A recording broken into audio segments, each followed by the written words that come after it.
and industrialists and leading educationalists are part of this forum, giving solutions for this current scenario and what are the opportunities behind pandemic. So that is a very key theme which has been selected today. We hope we had made justice so far by addressing the issue across various platforms, not only for engineering sector, across various domains and across various sectors. I hope this session of today's session is going to be another dimension of this World Education Summit. As said by Professor Vanita, Dr. Hari Krishnamaram is going to address on futures of technology. And next, and senior academician from Florida International University, Dr. Kalai Madhi ma'am. She is a specialist in molecular microbiology and infectious disease, but madam has chosen the very right topic about the student status, the challenges to be faced by tomorrow. At last, we are going to have another speaker from UK, Dr. Satnam Duker. It's about the emotional intelligence and mental wellness. So we can see we have been covering in all the domains and all the portfolios in current scenario. I hope this session is going to be to the next level of the challenges, what are the dimensions which are going to be put forward in future kind. I sincerely thank all the panelists for the support given to make this event a grand success, and sincere thanks to my participants on behalf of the management of AVIT, Vinayaka Mission Research Foundation, Deemed University, and a sincere warm welcome to all the faculty members of AVIT, senior members and senior academicians, principals, vice principals, and from various sectors across globe for making this participation in this event and make it as a grand level. Once again, welcome you all. Thank you. Thank you, sir. Now I request Syed Mohammed, sir, Director, International Relations, to share a few words. Thank you, one and all. Good day, morning, evening, and late evening and afternoon for all the people across the globe. Really honored to be a part of this event for the last 1 week. And I think so many eminent speakers have really been pulled in from various parts of the globe, bringing in a complete diverse approach in terms of not only from a technology perspective, from a health perspective, on transformation perspective, on the new learning models perspective, and so on and so forth. And I think from what I've seen today, the three topics is going to be a sort of a immense interest, and I think the audience would really be benefited in listening to such eminent speakers. A lot of effort has gone in, specifically trying to get the people and trying to get them on a Saturday evening at about 5 o'clock India time for this event. And hats off to both the coordinators, Dr. Vijendra Babu and Dr. Lakshmi Mohan. I think they've been doing a tremendous job, and really happy to be a part of this group.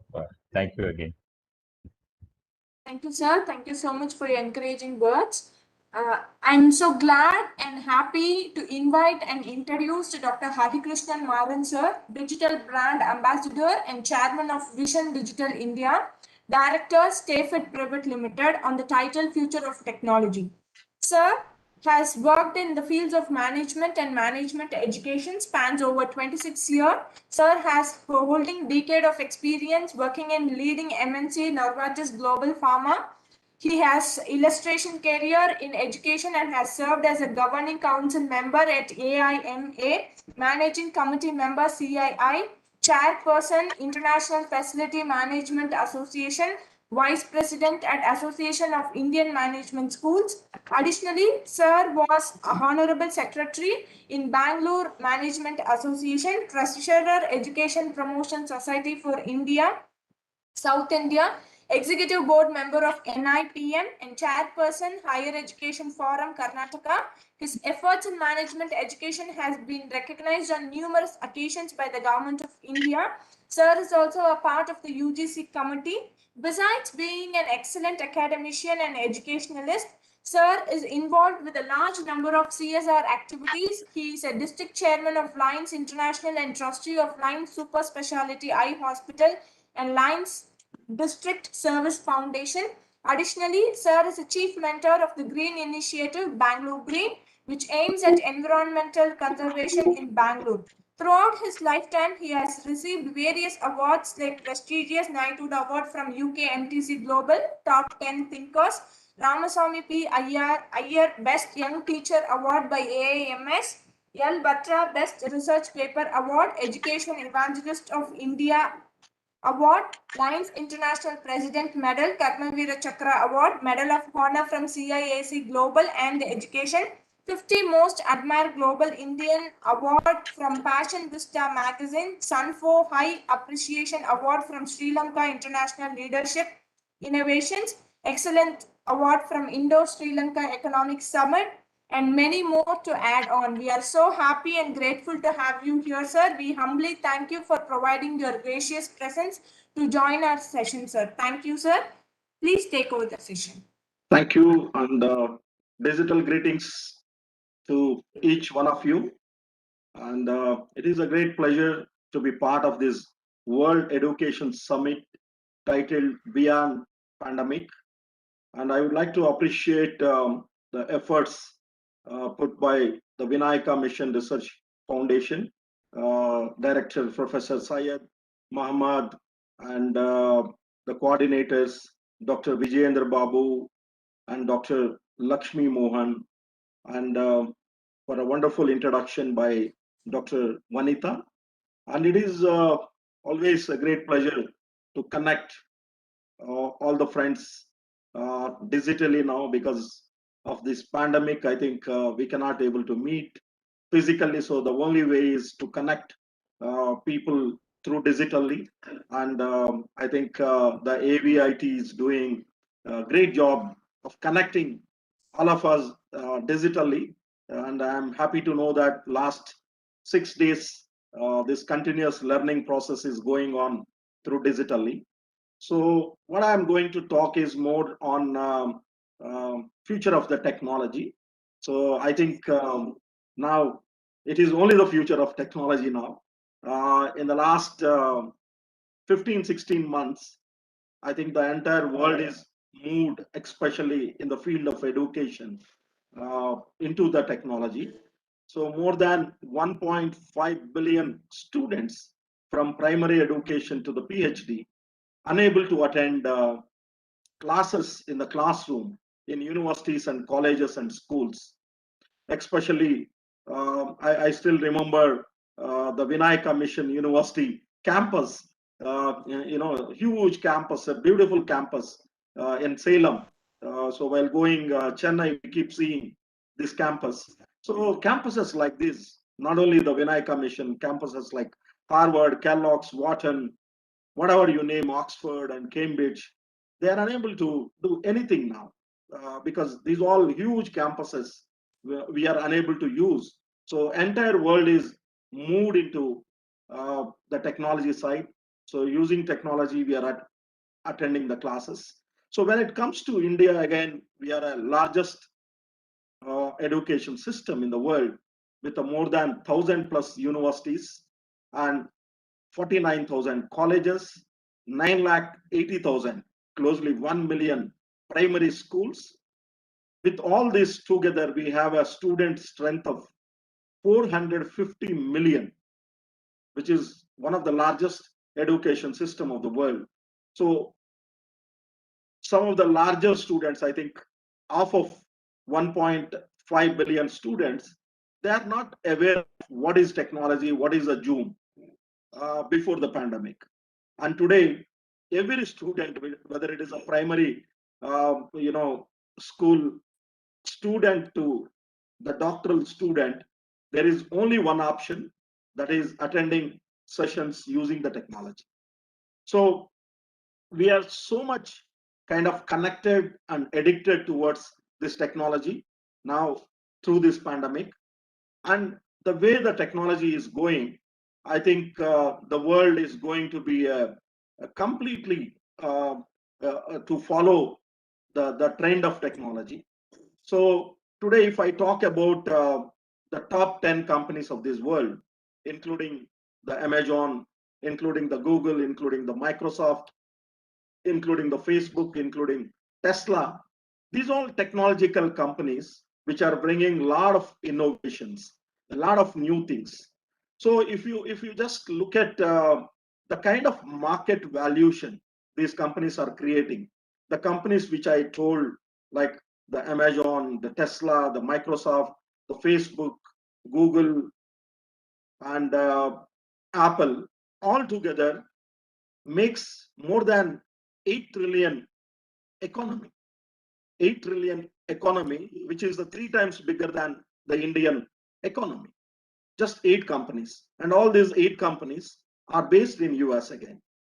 So what I'm trying to say here is, today, if we look at the global economy of 100 trillion US dollar, out of that, the technology contribution is more than 25%. So 10 years back, exactly, if you look at the contribution of the global economy, the technology is less than 14 to 15%. So in last 1 decade, we doubled the technology market capitalization in the market. So thanks to the technology experts, thanks to the growth of the technology education, I call the STEM education, the science, technology, engineering, and mathematics education globally, given a great opportunity to these companies. So today, if you talk about the employment scenario in the world, and even during this pandemic, when the entire global economy is in minus, closely around 22 to 23% minus growth in global economy, still the technology is growing, and technology companies are able to give the double digit growth in pandemic. So when it comes to the, especially in higher education, today we are able to survive.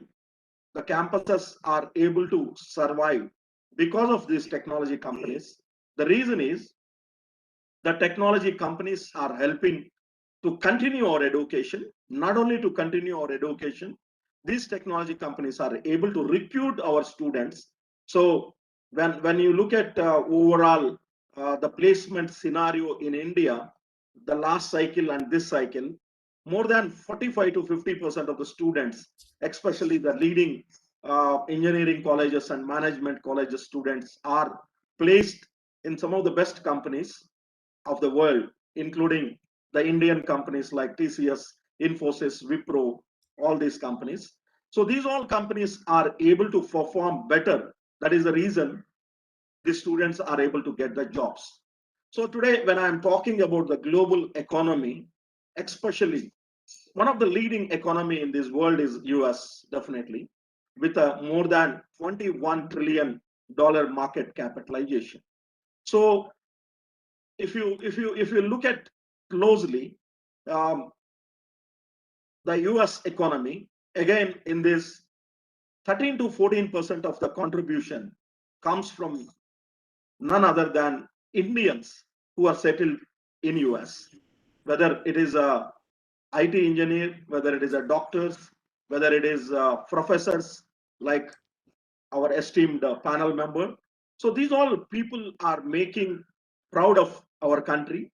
These all people are able to reach to the highest levels of US economy. And today, if you look at the White House, which is the powerhouse of the world, today, if you look at the doctors, the consultants, the technology experts in White House, 50% is none other than Indians. So what I'm trying to say here, again, is the technology which is given a new hope to especially country like India. The reason is, today I am sitting in a city called Bangalore, which is known as Silicon Valley of the world. So we are already overtaken the Silicon Valley, the original Silicon Valley, which is in US, and now we have a largest startup culture in Bangalore. Now it is known as a startup world of the globe. And today we have a highest number of startups which are in Bangalore. To name a few, I think most of you people are familiar with one of the world's leading edtech company, Baiju, which just started 6 years back. is from Bangalore. And this is started by none other than one of the teacher. And today this become the global, the top edtech company with a market capitalization of 15 billion US dollar. And this company is acquiring so many smaller players and becoming a stronger day by day.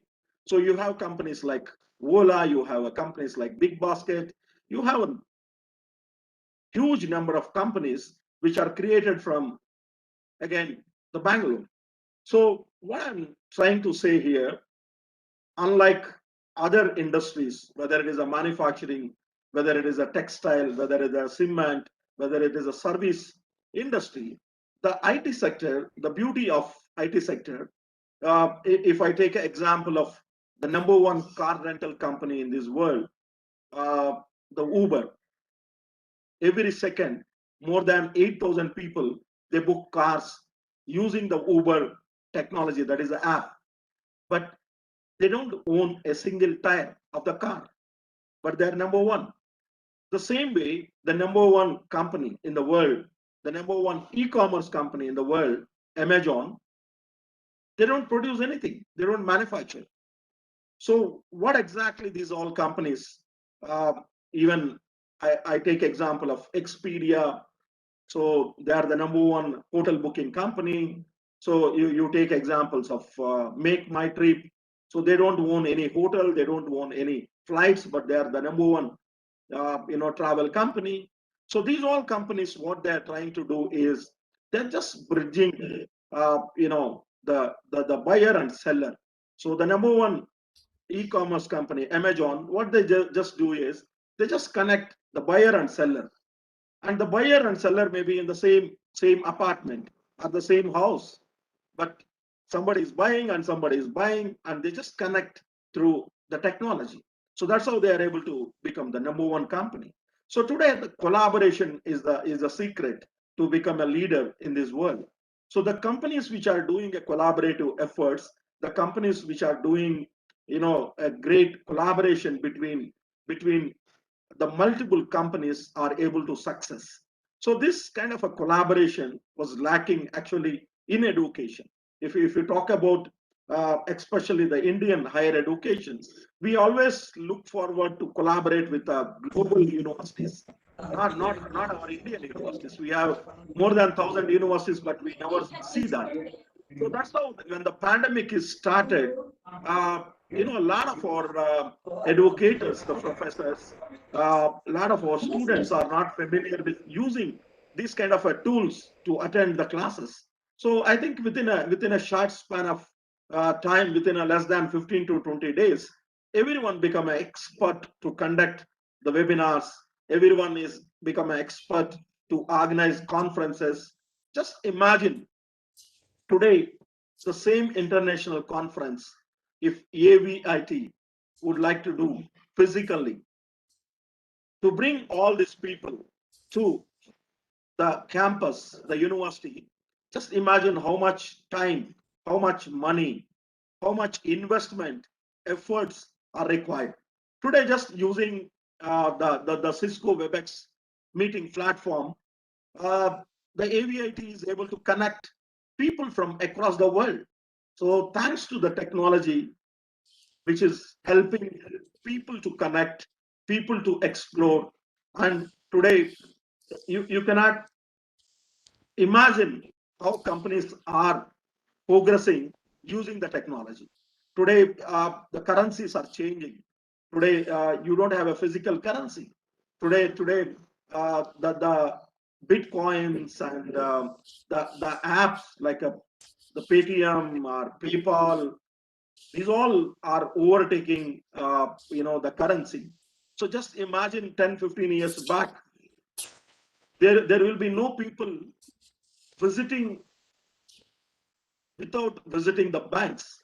And today, what is happening today in the pandemic? I think not even 1% of the account holders in bank are visiting the banks. So 99% of the transactions are happening through online. So the entire the money transaction, entire the work. So today 99% of the companies, especially the IT companies, are moved to work from home. Today, the students which they got a placement last 1 year back, still they are not reported in the campus. Still they are not seen how the company looks physically. So everything is moving towards technology. I think this pandemic is given a clear kind of a opening to so many verticals, so many industries, how to survive. And definitely in the future, this pandemic is not going to be a last pandemic. Like we keep hearing after 100 years, we got a pandemic like COVID, and we don't know what will be the future. So now we already faced the wave one and wave two, and now just we are about to come out of wave two, and there is already a lot of news, a lot of kind of information is coming that wave three will be more, kind of a dangerous. Then imagine we lost very precious 2 academic cycles. The last 2020 we lost, 2021 now we are in. So this is the time. If normal situation, most of the campuses are full of students, and we will be welcoming students and planning the orientation sessions. But now nothing has happened. So all exams, without exams, no exam for 10th, no exam for PUC, all people 100% pass. And there is no exams in engineering, no exams in management, and we are unable to conduct exams through online. So no entrance examinations, there is no need till now, and we don't have a clear picture when they conduct that exam, and the JEE is postponed. So these all kind of situations we are, because we never predicted that this kind of a pandemic will affect into the education sector. So what we were, most of educational institutions were more focusing on creating the infrastructure than creating the technology platform in the campuses. So to give one of the example, the one of the oldest university in this world, the physical existing university, is Oxford University. So the intake of Oxford University every year is closely 28,000 students. Oxford itself is a city in United Kingdom. So the intake in all the courses, different courses and different campuses is 28,000 students. So today, if you look at the 1,000 years of history of Oxford, they might have, the number of students which are graduated from this Oxford University is roughly around 2.5 to 3 million. But a company which is less than 15-year-old company, the Khan Academy, which is again started from a small office in US, today got more than 100 million students in their platform. The second example, just the Coursera, which is again 80-year-old company, again the US company, they have a 85 million students in different programs. The same way, the baiju, which is just started 6-7 years back, they themselves have 50 million students in different programs. So how much time it will take to a traditional university to reach 1 million students?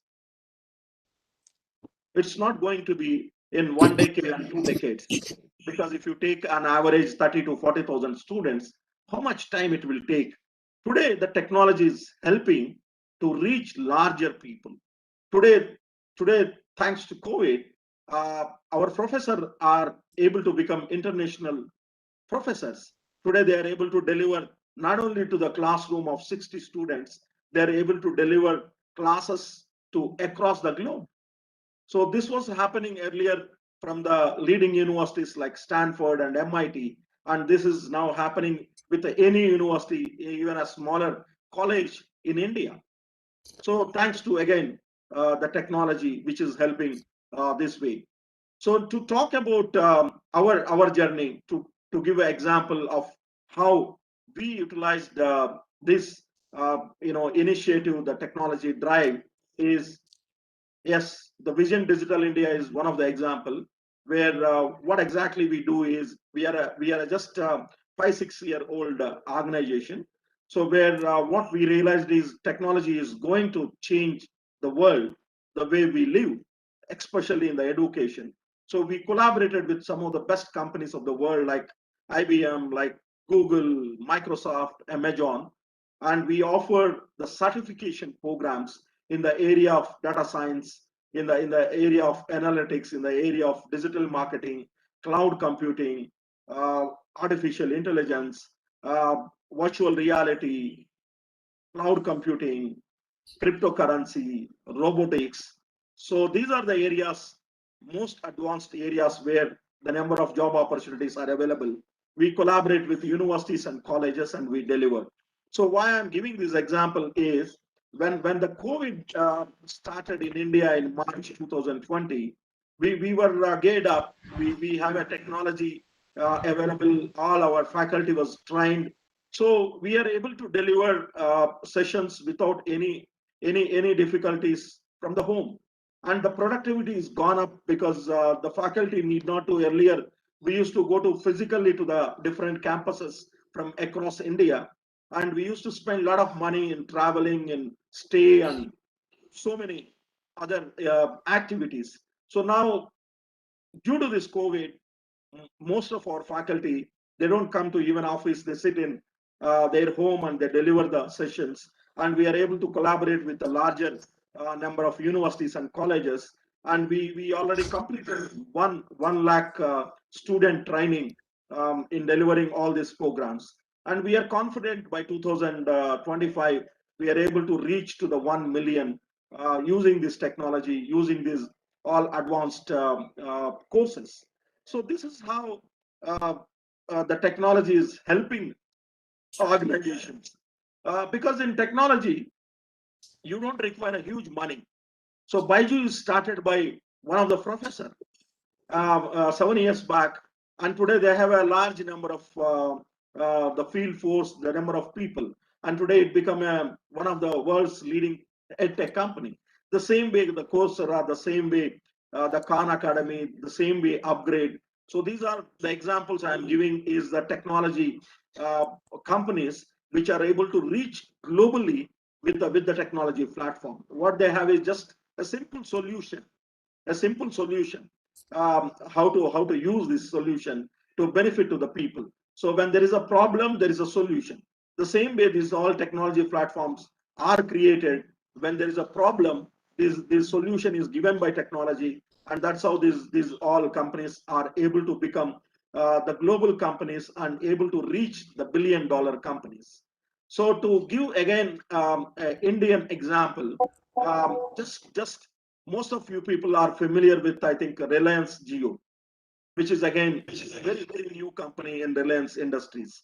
So today, Reliance Jio, during this pandemic in the last 1 year, able to get more than $18 billion investments from companies like Google, companies like Amazon, companies like Microsoft.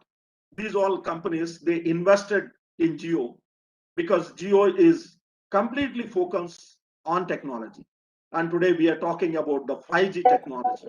So when 5G technology comes to this world, I think the way we are attending this webinar, it will be 10 times faster, 10 times more clarity. So the entire education system itself will change, and the 5G is going to create a large number of job opportunities to this world. And especially country like India is going to be a pioneer in implementing 5G technology to bring 5G technology more earlier than any country in the world. And today, the way India is able to contribute the economy to this world, if you look at the top leading companies of the world, you have Indian IT people working in these all countries, and they are able to contribute to the economy of the globe. Today, we are just ignoring, or we are not much taking care of, the one country. What we are talking is the contribution to the world. This is a great thing which India can able to do. So today, the advantage to India is again the demographic dividend. We have a 1.35 billion population, Out of that, 60% of our population are below 35 age. That is the reason India is going to be the superpower in coming next 10 years. I think the pandemic affected our economy, pandemic affected our spirit, but definitely we will come back with the more power using our knowledge and innovations. And definitely India is going to shine in the global economy with the power of youth. Today, if you talk about during this the pandemic scenario, India is able to supply the vaccine to this entire world. And today, because we supply to this entire world, and our requirement is a huge, it is more than 3 billion doses what we require. We are unable to produce now. So we are again mainly depending on imports. And at the initial, the wave one, India is able to supply the medicine to more than 65 countries. Medicines like remdesivir, all these products are supplied, manufactured in India and exported to different countries.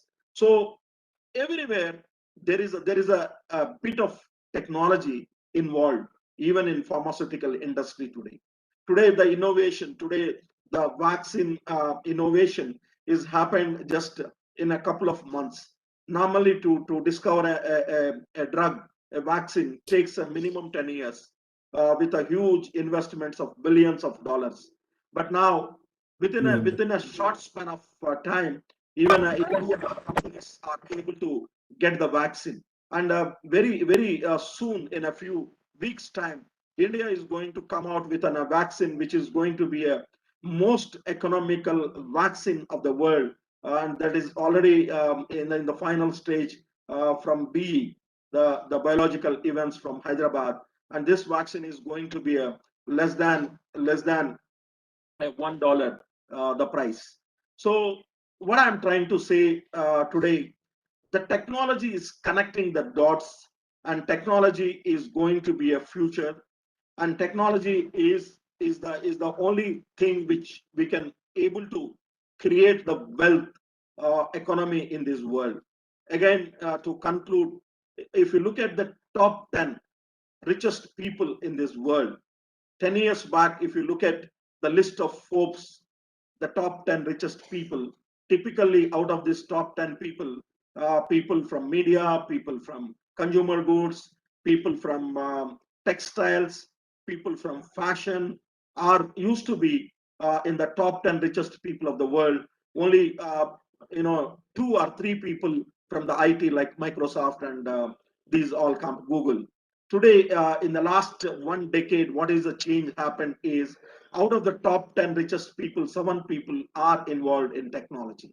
The same way in India also it is happening, and the Sensex is moving to the highest level today, 52,000 points of Bombay Stock Exchange, thanks to again the technology companies which are able to perform better result.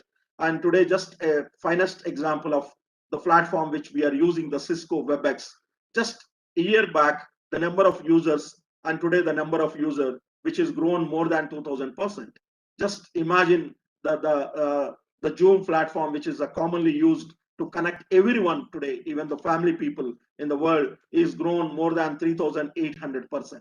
So what I'm trying to say, definitely technology will have an advantage, and if we can use in our education system, if we use in our day-to-day practice the technology, definitely we will be a superpower in coming years. And thanks once again for this wonderful opportunity to share my whatever points and views on technology and future of technology. Thank you. Thank you, sir. Thank you so much. It was really absolute great listening to your session, sir. Big motivation as well. Thanks a lot, sir. Thank you. Thank you. Thank you, Harikrishnan Varam, sir. It was an wonderful insights about your thoughts. As we started about the basic aspects about the technology ruling the world, we started from the baijus, we started from the Uber. It means very clearly said that money is not the factor to get into the business. Money is not only the factor to get its success.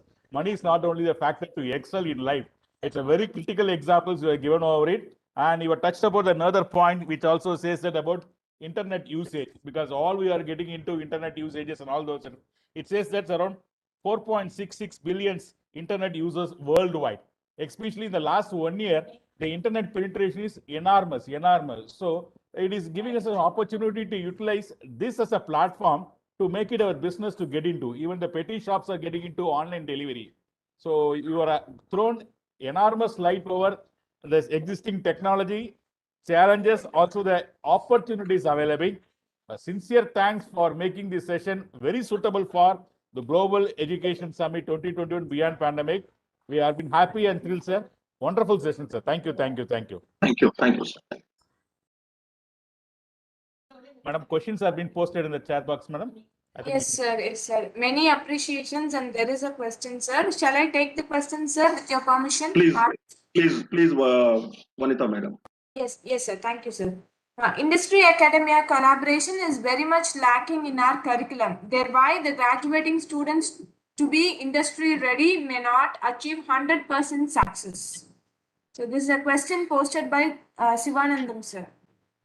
Yeah, Professor Shivananji, I think always, if you look at my profile, I am of industry, of academy. So I spent out of my 26 years, 13 years in industry, one of the best company of the world, and 13 years in the academy, visiting almost, I visited closely around 600 universities in the world, including the top universities of the world. So what I realize in any conference, in any place, wherever you go, this is the common thing we always blame the industry. We always say there is no collaboration between industry and academia. Today, the first vaccine in this world is Covishield. And from where it is coming? Covishield, again from university, from Oxford University and AstraZeneca. So what I'm trying to say is, to your question, if campuses will become innovative, if we start innovating something, discovering something, doing research, then industry will just follow us. Industry will come to us. Industry will respect us. Today, I think my esteemed other panel member from Florida University definitely will agree with me. Today, the professors in US universities highly respected in the industry. The reason is they do a lot of research. They collaborate with universities, to academia, to industries.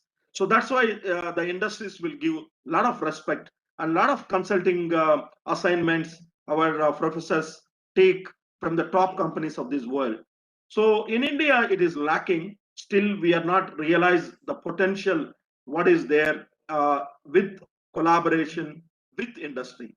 I think we have to work towards innovation, even as smaller innovations. Because today, if you look at some of the innovations, like what I was telling, you take just a small example of IRCTC, the train reservation platform, Indian Railways. Again, it is the #1 train platform in the world. So anyone want to travel using the train, they go to IRCTC and they book ticket. And earlier we used to have a physical ticket. Now just SMS. You show SMS or just a confirmation number of your reservation. You can travel, you can board a train. You need not to have any physical form of ticket. So just imagine how many number of pages are saved, how much paper is saved with a small innovation. And this innovation is again discovered from campus. This is discovered from a university. So these kind of technologies are needed. This kind of small innovations are needed, and definitely our students, our faculty, our professor are capable of doing this. And if these all innovation comes, then there will be a highest respect from industry to campuses, and all these industries will be in queue to meet us. Thank you, sir. Definitely, sir. Definitely, sir. Thank you, sir. With your permission, I would like to share my screen. Yes, ma'am. I request Lakshmi Mohan sir to do the honor for Dr. Harikrishnan Maran sir. Lakshmi Mohan sir. Madam, I think sir is on. Lakshmi Okay, sir? okay, sir. Fine, Jean sir. sir You is please. there. Madam, I request Jean sir, madam. Jean Mesley sir, who has joined us from Transgems, Technogems CEO from USA. I request Jean Mesley sir to honor the chief guest of today's day. Please, sir. Jean, sir, welcome, sir. Thank you. I think that was a wonderful speech, Dr. Hari. It is, it was, you provided a lot of insight. It is very useful, especially about your focus on technology, and you gave a lot of data points. I'm hoping that the participants will also appreciate the data points that you gave and the insight that you gave with your experience in both on the academic side and the industry side. Thank you for joining us. It's an honor for us to be here. Thank you, sir. Thank you very much. Thank you. Thank you, Maran, sir. Thank you, Hari Jean, Krishna sir. Madam, sir. Thank you, sir. Thank you. Thank you.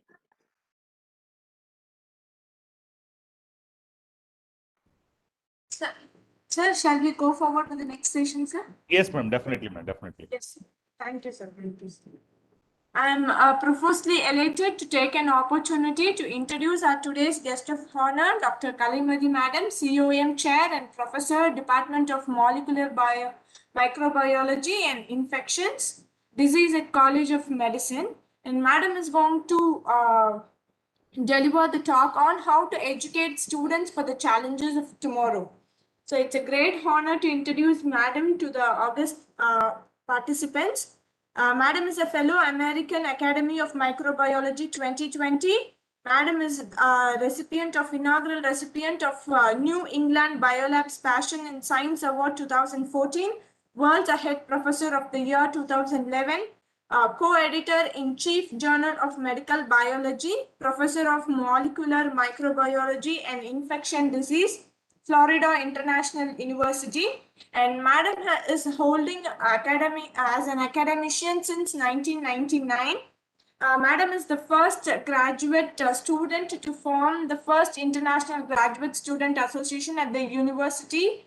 In Florida International University, Madam was the first founding faculty of Herbert Wertheim College of Medicine, founding chair of the Department of Molecular Microbiology and Infectious Diseases, the founding director of the Global Health Consortium, founder and founding chair of the annual Global Health Conference, and founder of the Worst Yearly Exhibit.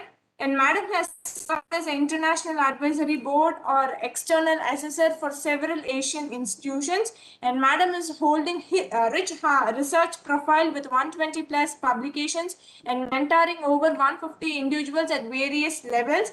Madam has been recognized for various awards and Best Word for the Month of Year award, the highest FIU accolade, Professor of the Year in the Professor of the Year in 2011, and the honor was only topped by 2014 inaugural Inspiration in Science Award by New England Biolabs. In 2020, Madam was inducted as a fellow of the American Academy of Microbiology, and Madam was selected to serve as an editor-in-chief for the Journal of Medical Microbiology based in London, UK. We are so happy and grateful to have you here, Madam. Please take over the session. Thank you. Thank you for the long introduction. I appreciate it. And I also would like to start the evening by thanking Dr. Vijendra Babu and Dr. Lakshmi Mohan for the invitation to speak to the distinguished audience. I'd like to recognize Professor Dr. Syed Mohammed, the director. And good morning to all the panel members. It's a pleasure to join your team today. And first of all, I want to apologize if I'm going to be repeating some things, especially since I missed all the last 5 days of meetings. So I apologize to those who find my talk a bit redundant. So I really give me a few minutes to introduce, this is the outline of my presentation. And briefly, I'll introduce FIU, and then I'll talk about challenges ahead, touch upon some of the things we just heard about technology, what do we need, and understand how students learn, and what is the role that educators play. And I'll end with a few recommendations.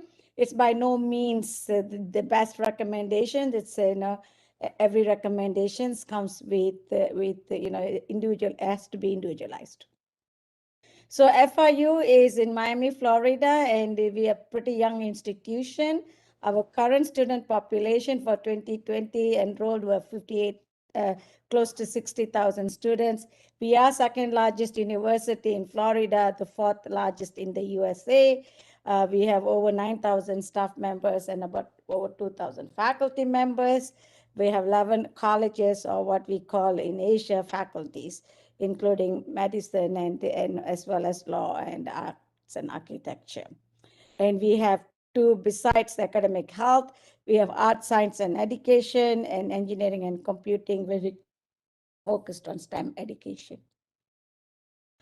So we have been ranked, many programs, but our international business is at number 2. We are considered as the top 20 public universities by Washington Monthly, contributing to the public good. We are highly designated, Carnegie designated research university. With our last year, our budget was over 226 million. We have 91 invention disclosures and 71 patents. And I'm happy to say 5 of those patents are mine. This is a campus. The central building is the library, and there are many, many, many buildings around campus. And this is where my office and lab is. This is a group of students, local, international, and you can see quite a lot of Indian faces, but this is Florida International University. My lab and office is on the 2nd floor of this building. So moving on to today's talk, how to educate students for the challenges of tomorrow. So what are the challenges? And I think, one of the things that the previous speaker brought up was that the technology, the smartphone, computers, internet, and that, 4.6 billion or close to 5 billion people who are connected. However, I want to remind the audience that another 5 billion people are not connected, right? So only 50% of the population are connected. I will come back to that. So people are more focused on cyberspace. They're busy checking than interacting. If you take a class, when you walk into a class, you'll see everybody is checking their WhatsApp or Facebook or TikTok online. So they have less time for indoor activities or reading or outdoor activities. So what is the challenge? There is a constant distraction. A constant distraction leads to a lot of exhaustion. There's no extended focus time. People have no empathy. They also have short attention span, less patient, and definitely lack critical thinking. And of course, technology has given rise to artificial intelligence. There is an all new dimension. It's a predictive technology. It's trying to predict where you're going, what you're going to watch, what you're going to read, what you should buy. We have super intelligent machines that can diagnose you. Dear participants, kindly mute yourself. So the outcome is that, with the technology taking over a lot of these potential jobs, the people need new skill sets, right? Because there are a lot of people cannot, what we need people to manage these machines and how to improve this machine. So it's cannot be done by everyone. So as a result, and then as I told you, there is a huge population disparity with no digital device and internet connectivity. So how do we then address this group of community that has lacked this technology? And the thing is, the skill set you need to succeed in this environment is going to vary. And social media is a huge distraction. Facebook, TikTok, WhatsApp. Now we all are connected, but yes, we are constantly, getting 100 or plus messages from all these our web connectors, web connects. And what we get up with is we have unfiltered information, a lot of fake stories and news that goes around.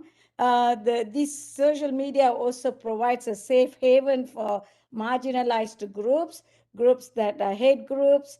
They can polarize the community, and because of this constant bombardment of messages and small short spurts, we also create individuals with short attention span, people who also look for instant gratification, likes, and a love sign or whatever not, and they want constant affirmation. If somebody doesn't like you, also going to have a lot of young people, especially with to deal with the depression, because they're not liked in the Facebook rather than in person.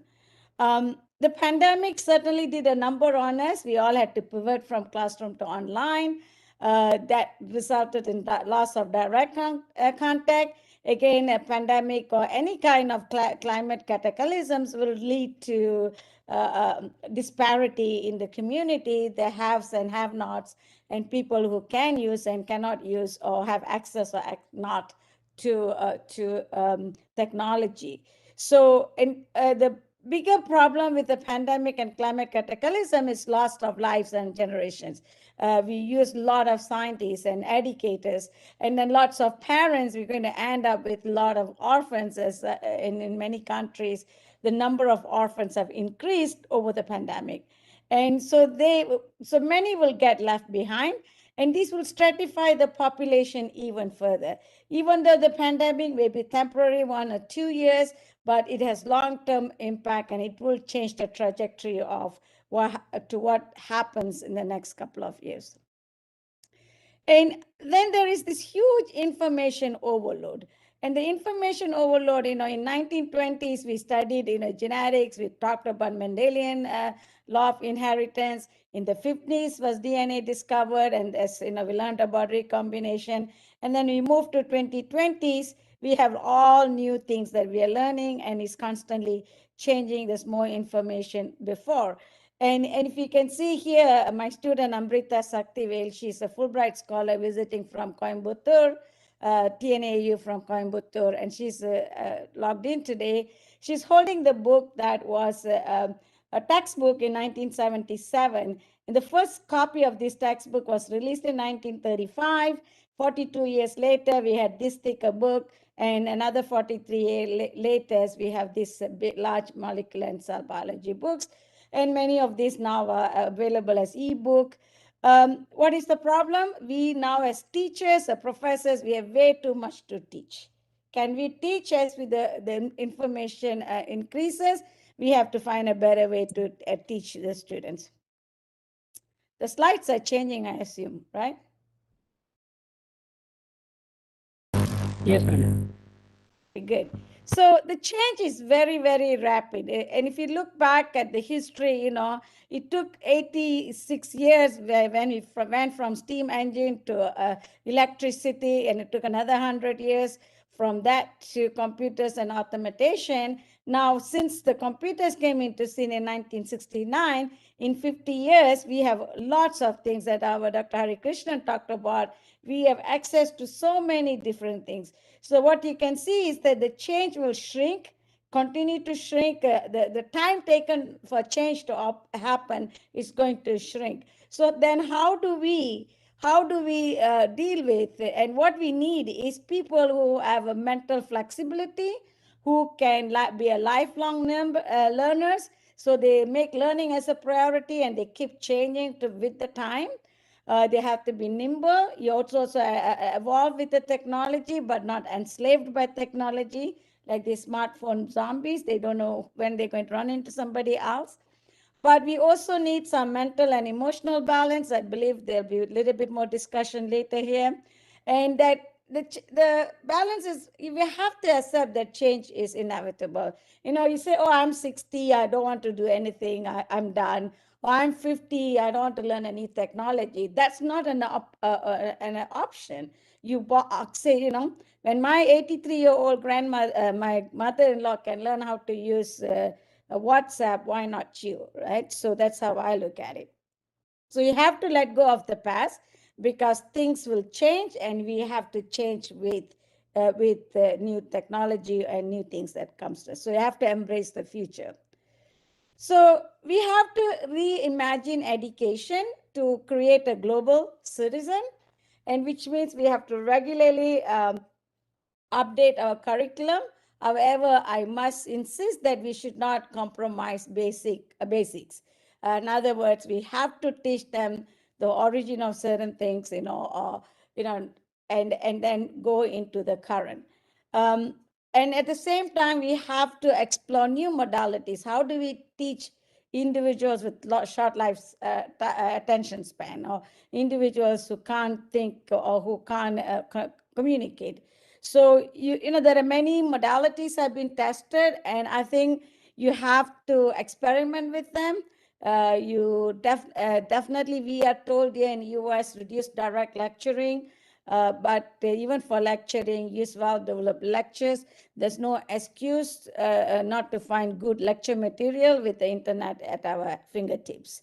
And you really also need to understand, how do the students learn? How does a student of 21st century learn? So there is a very nice link I've given here, and you could certainly look at that. This link, and there are very many things that you can find online. There are students learn 4 ways. They're visual, they like color, they like videos, and they like to listen to videos. And while they're doing something else, they're listening to songs. Why not listen to lecture? And some do. And they always, you read, you listen, you read, you write, and you have to reiterate how you learn.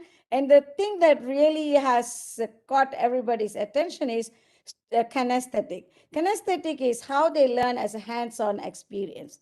Can we give them work that they actually can work on online or whatever not, and how they then communicate? So it's a lot of what we call we do touch the students more than just giving them lectures, and have them get involved. So how do we involve them? So there are many ways to do it. We don't have time to go over all of them, but I want to focus on 3 things. What is our educator's role? With so much material, we have to teach the students to ask questions, and we have to teach them to question everything. I think this is probably one of the things I constantly talk to my colleagues. We need to teach the students to ask questions, because very often I'll ask a student to do something, he or she will come and say, oh, Dr. Madhi, I can't find it. Did you ask the right question? So why don't you sit down here and I'm going to ask the question, and invariably you'll find that I'll find the answer online, whereas the student can't. So you have to teach them how to ask the right questions. But the important thing is, for the educator, we have to recognize that you may not have an answer. I may not have an answer. And it is okay not to have an answer, because this is something, we teach people. It's okay not to know everything. You don't have to. And I always use these lines in my first slide in my lectures, and literally write this, katrathu kaiman alavu kallathathu ulagalavu. Right? So all of you know Tamil, I presume, that is what we know is very little, but what we don't know is as big as an ocean. So I tell my students, let's learn together. Perhaps I know a little more than you do. Soon you will know more than I. So you're going to teach me. And the other major parameters you have to set is that, if I don't know, we'll go and look up and we'll come back and teach, but question everything without being rude. And learn how to question in a way that is, you don't come across rude and obnoxious. And that is something you have to be taught. With most people, you have to be taught. And then not just tell them to ask questions, but you have to teach them to ask the right questions. Why, what if, and how. For example, why do we have to be stuck with this technology? And if the guy didn't ask, why do I have to go to develop my film in a shop and it takes them a day or two, why can't you develop it right away? Because Land asked that question, he developed the Polaroid. And now, you know, the technology is where it is now. And you need to think, many people wouldn't know where did this ability to take a photograph started. So, and then ask, what if I change this? Why is this technology as such? How do I change this? And then how can I do it differently? And then the questions, and then question the answers. So if I do it differently, why? How does that improve? So you have answers should lead to more questions, and these will lead to innovation. You know, and I would say that I love this Oliver Stone's quote. If anything, if you can get somebody interested in something and get them excited, that's great. You should be praised for having opened the debate and having asked the right questions. So this should be our mantra as educators.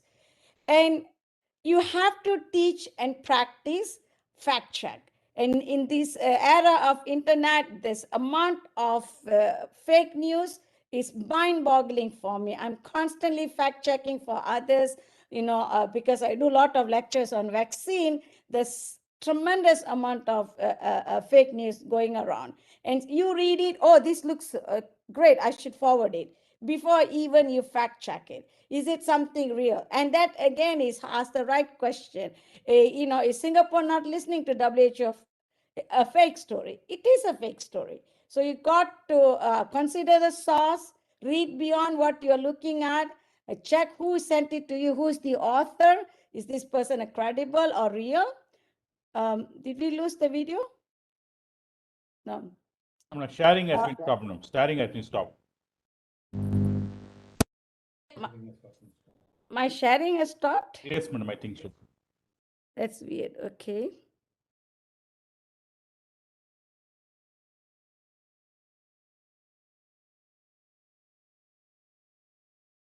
Back? Yes, madam. Yes, fine. Okay, thank you. So they have to check the date of the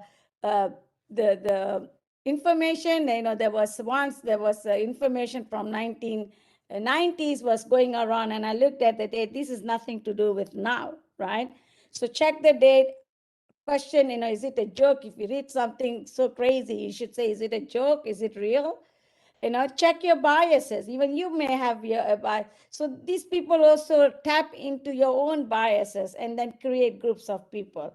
And ask a librarian or consult a fact-checking site. There are many fact-checking websites. You should check whether a video you see is real or is the information you're reading is real. Because it's very easy to create videos and put things together that are not real.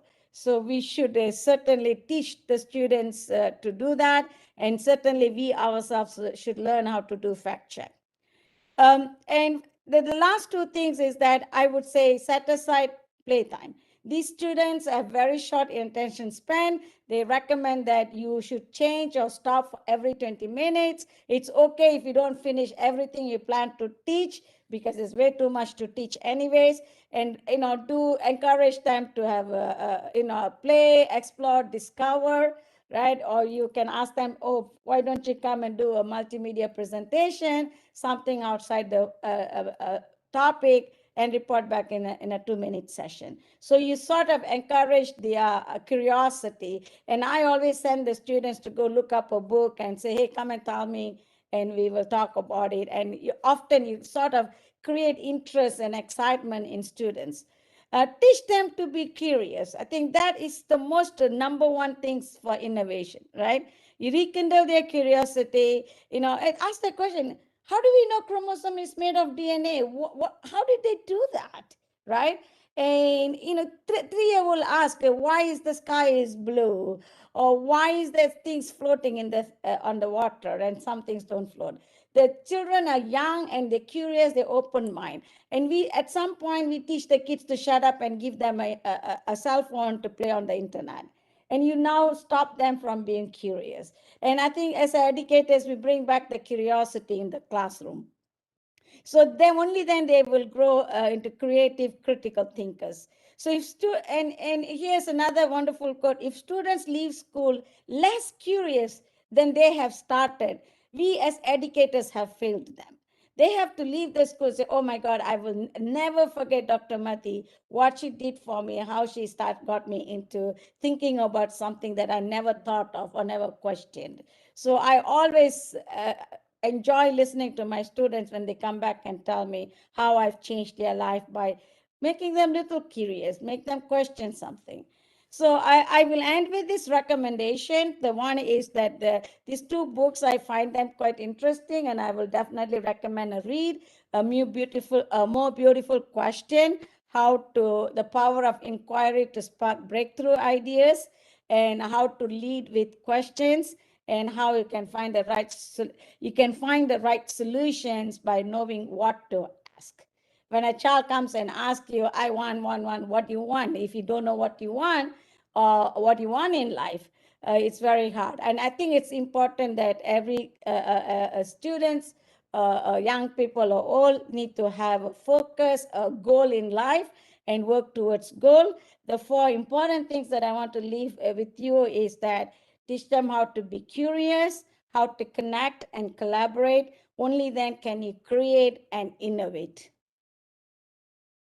So with that, I think I did good with the 25 minutes. I will stop my talk. Thanks again for listening to me. Thank you, Madam. Dr. Kalaimani, Madam. First of all, we thank you for your presence out of your busy schedule. I think you was in a boot camp for a last tight schedule at 10 days, I think so. I can see your mail automatic replies.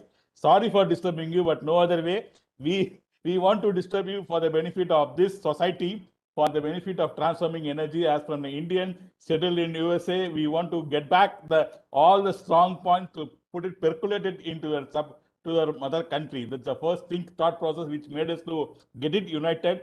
And as you said, there are various key points, Punam. As you are a very significant molecular biologist, I can say Department of Biomedical of Florida International University, but the way you talked about the general topic of education, it's a need of the hour. So as you touched about the significance of vaccination and all, I was more curious in the first point. Let's learn together. As you said, rightly quoted, the Katradu Kaivan Alavu, Kallaladu Ulagalavu. It's very true for anyone at a senior level of academician. You just retain to be very submissive to the ground level, saying that everybody is an opportunity to learn. It's a very significant key point to all of us, Punam. I am humbled by your significant key point. And next, very curious, the need of a fast check, fact check, because fake news was very percolating without knowing the fact. We just instantaneously forwarding just to reach out the penetration. That's a very significant point to be looked over. And third one, you said at the end of the point, it's about the LARP methods, the visual, auditory, reading, and kinesthetics. And fourth, which is very, very, very top notch, I can say, curious, connect, collaborate, create. No other words to collaborate. Everything is in World Education Summit 2021. Thank you, Madam, for making this a vibrant session. Thanks. Thank you. I appreciate your summary of what I just presented. Thank you very much. Thank you for allowing me to be here. Thank you, ma'am. Thank you so much, ma'am. It was great to see the Tamil words in the presentation, ma'am. Nandri and the Padamuri of our Tamil language. Thanks for that honor too, ma'am. Thanks a lot. And with all your permission, I request all the dignitaries and the participants to turn on your video for a quick photo session. Requesting you all to turn on your cameras.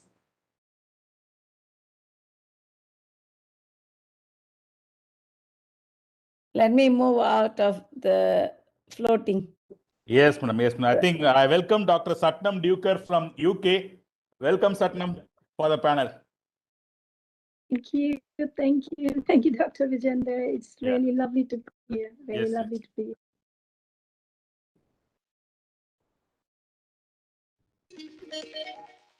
Welcome, Satnam, madam. Thank you very much. Thank you all. Thank you all for turning on your videos. Thank you. Now, with all your permission, I would like to share my screen, and I request Jean sir to do the honors for Kalaimani madam.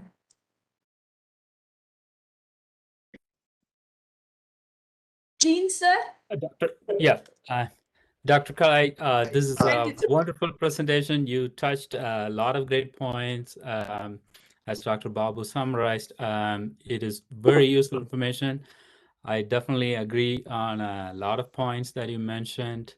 It is definitely, we need this thing for taking the education to the next level, especially when it goes to the digital media.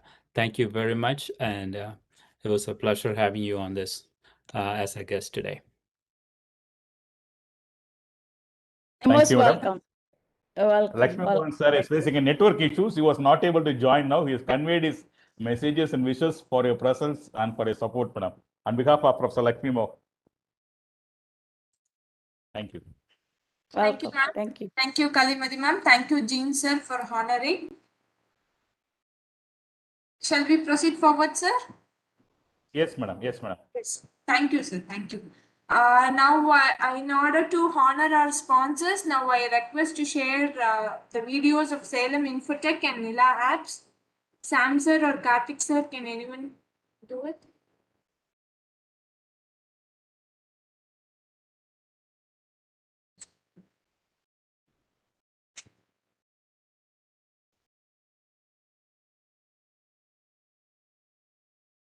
You have taken up the noble cause of educating others, but isn't it time consuming to deal with administration? Introducing baiju, the best online learning management platform for your academy. It has never been so easy to upload course materials, assignments, schedule classes, and collect fees, leaving you to focus on creating world-class course materials. Seamless integration with video calling services as well as the option of scheduling one-on-one appointments implies more time teaching as well as more time interacting with your students. Schedule assignments and tests at a click and view performance details of each student at a glance. Take your discussions online and encourage student participation. No more excuses from your students, as they'll never forget a class or an assignment again with our notifications. Let your academy be empowered with baiju. We are happy that you decided to attend the World Education Summit. We wish you a very successful conference and hope that you gain the tools to strive beyond the pandemic.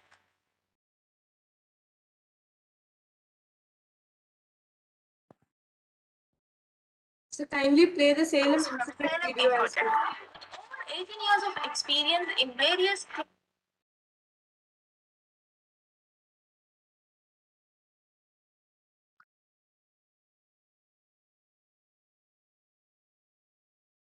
from Salem Infotech.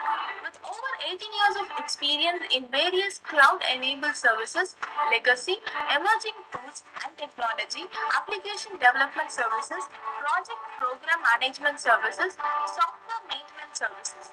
We are happy to introduce you to our product and services. Being Salesforce official partner, we are intended to establish on-job training centers to institutions all over the globe. OJT training program helps students to acquire jobs in top companies. In addition to that, we also ensure all students get placed through this program. We would like to spotlight Instra, the only CRM software you would need to meet all your requirements. It is developed in the way that institutions and industries do their work seamlessly. And we have Princess, the top-notch hospital management software.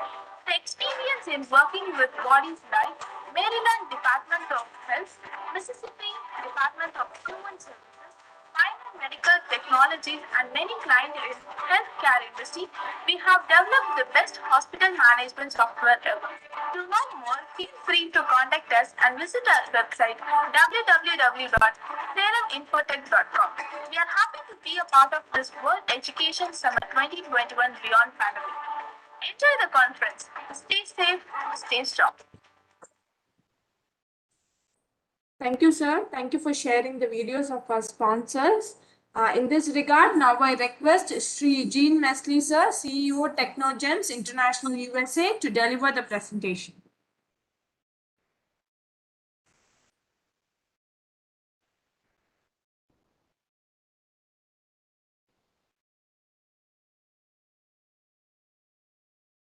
So you're muted, sir. Kindly unmute, sir.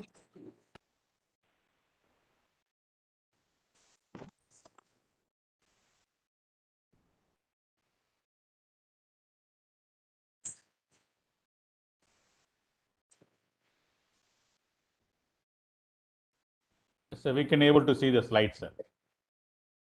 Can you hear me now? Yes, Yes, sir. sir. Perfect. Okay. Sorry about the trouble. Yeah. Thank you for this opportunity to present about PILE. First of all, I want to thank the organizers for setting up this wonderful session. It has been a great session.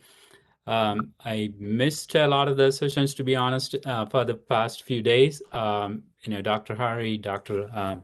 Kalai had wonderful presentations, and I thank them for sharing their knowledge. Today I just want to go through quickly and talk about learning management platform PILE. That's through Nila Apps. So using the PILE as a learning management platform, it actually helps with some of the taking advantage of the technology and then digitization that we talked about over the course of this conference. The PILE offers course management and class the academies to manage their class and assignment schedule, collaborate through discussions, and from the management side, it helps with the registration and then campaign emails. Course management is one of the strongest features of PILE, where you can create courses using different formats. You can upload content directly or upload videos, audios, and documents of different format, create assignments, create quizzes, and create graded discussions for participation.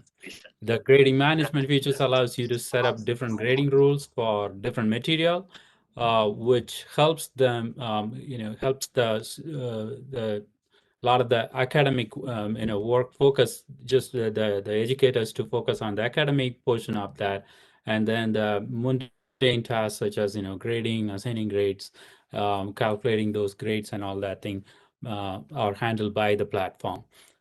You can set up different grading rules to giving different weightages for different subjects or different categories of activities and all, and then the overall student performance is created. The class schedule features allows you to track attendance and schedule classes. It can be online classes or offline classes. If it's an online class, a student can participate directly from the app, and then they get notifications to the students when the classes are due or assignments are due.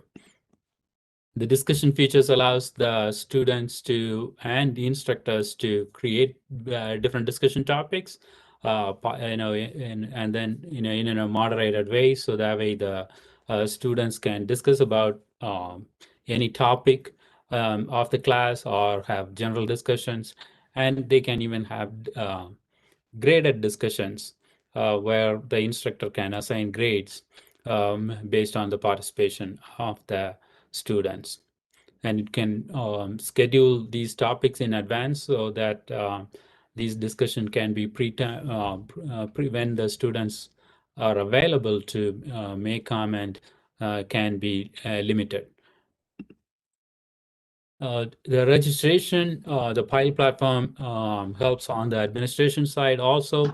They help, you can set up courses, and then you can set up courses to be self-registered by the students, or you can import the students directly from there.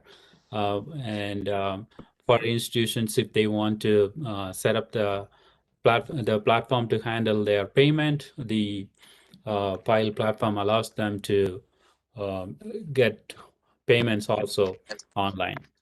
You can get questionnaires customized per course, so that way you can build up the profile for each student based on the course. The mobile app allows the students to read the materials online or offline.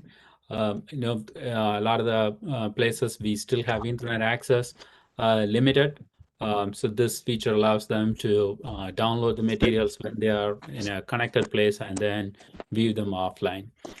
Students can schedule one-on-one lessons with the instructors, which is a key thing for students to be able to have that one-on-one connection with the instructors in a digital world. So this feature allows them to schedule one-on-one lessons where the instructor can set up their availability for these lessons, and then the students can pick a slot. The students can take the test online and then track their academic performance, participating in class discussions, and then the attendant the online class all can be done through the mobile app. Campaigns and communication is another feature that helps the administration side, where you can import leads or potential students in bulk, or you can add them at a time, and then you can send them campaign emails notifying them about upcoming special classes, or you can send notifications to current students about new opportunities or new lessons that are coming up. The push notification messages can be sent to the students in pretty real time, and then the students can respond to the instructors. You can also invite the students and instructors via the email using the campaign features. Instructors have easy access to how their class is performing, and then the students are performing. They can assign the quizzes and then test the students and manage their grade. Our focus is mainly, to do a constant evaluation, so that way, especially in a day and age where now if things are getting the tests are getting skipped and all, by having a continuous monitoring and then continuously evaluating the students' performance on an ongoing basis, at least the instructors have a good understanding of how they are performing. Our focus is mainly around, not rely too much on one final test. So you could do a lot of testing continuously. So that way it's actually you're monitoring the student performance and giving them the feedback. They are getting the feedback right there. So the instructor's dashboard gives them a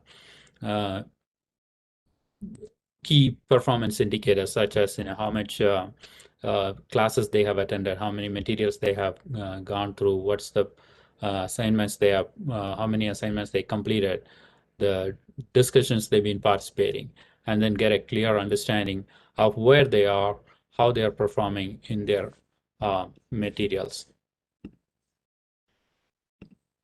And we thank you for this opportunity, and as participants for this World Education Summit, we are offering a one-year subscription free to the PILE platform, so that every institute can try this, and we would like to have you and your students use this platform. Thank you. Thank you, Jean Leslie, sir. The Pile software, as I mentioned in the chat now, it supports various aspects as an educator, which we are looking forward. And I hope thanks the Nila apps for this wonderful product. And you have given us a significant offer for the educators too. Best wishes, sir. Super. You may stop the sharing. Yes, please, sir. Thank you, sir. Thank you for letting us know about what actually the PILE app is all about. Thanks a lot for your presentation, sir. Now we are heading towards the last session of day 6. So it's my honor to welcome Dr. Sahan Duchakar, Madam, CEO, Council of International Chambers of Commerce, Duchakar Group, Head of Foreign Affairs, Arab Union Sustainability Development and Peace. It's my proud privilege to introduce you, Madam, to the august audience. Madam is the CEO, Council of International Chamber of Commerce, Director and BOD, Asia Africa Development Council, Head of Foreign Affairs, Arab Union Sustainability Development and Peace, Advisory Board, Asian African Commerce and Industry, UK Chairman of International Human Rights Association, Diplomatic Ambassador for Kingdom of Atlantics into the United Kingdom, CEO Diochakar Group in UK, UAE, India, holds top voluntary positions as ambassador and key member in various other organizations throughout the globe. It is a great privilege having you, ma'am. Thank you for accepting our invite, and please take over the session. Thank you. Welcome, Dr. Satnam Dukar. Welcome to AVIT VMRFDU.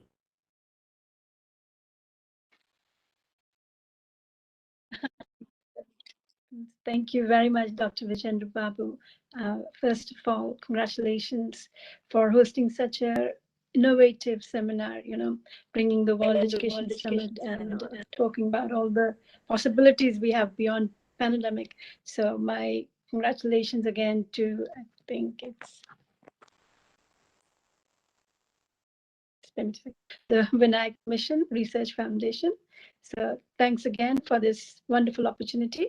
Yes, today I think I would like to focus a little bit on the role of emotional intelligence and mental wellness. So we're talking about various things, technologies, and I'm thinking that especially, after COVID or during COVID, the kind of circumstances or environment that has come into about, I think this focused point on considering the importance of what actually is emotional intelligence. How does it come about? What is it? And what it aids into and how it can be implemented.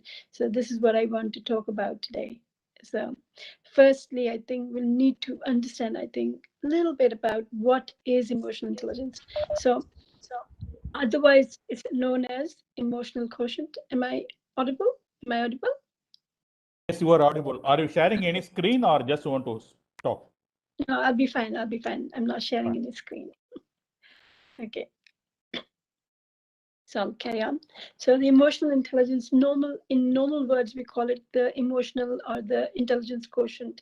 But what it is the actual ability to understand, use, manage, and our own emotions.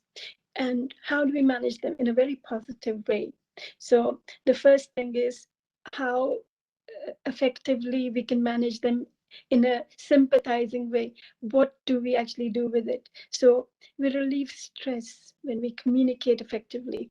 We empathize with others. Okay, we overcome the challenges. We diffuse conflicts. So emotional intelligence kind of helps us to build stronger relationship, succeed at school and work, achieve our career goals, our personal goals. It can also help us to connect with our feelings and turn intentions into actions. And what informed decisions, whatever matters most to us. So what are the few attributes that actually contribute towards this whole concept? So this is self-management. There are 4 attributes. So the first one, self-management, which we're able to control impulsive feelings, behaviors, manage our emotions. We follow through on commitments and adapt to changing circumstances. So the second one we talk about is self-awareness. So when we recognize our own emotions and how they affect our thoughts and behavior, we know the strengths and we know the weaknesses, and we have self confidence. So the third one we talk about is the social awareness. When we have empathy, so we can understand the emotions and the needs and concerns of other people as well.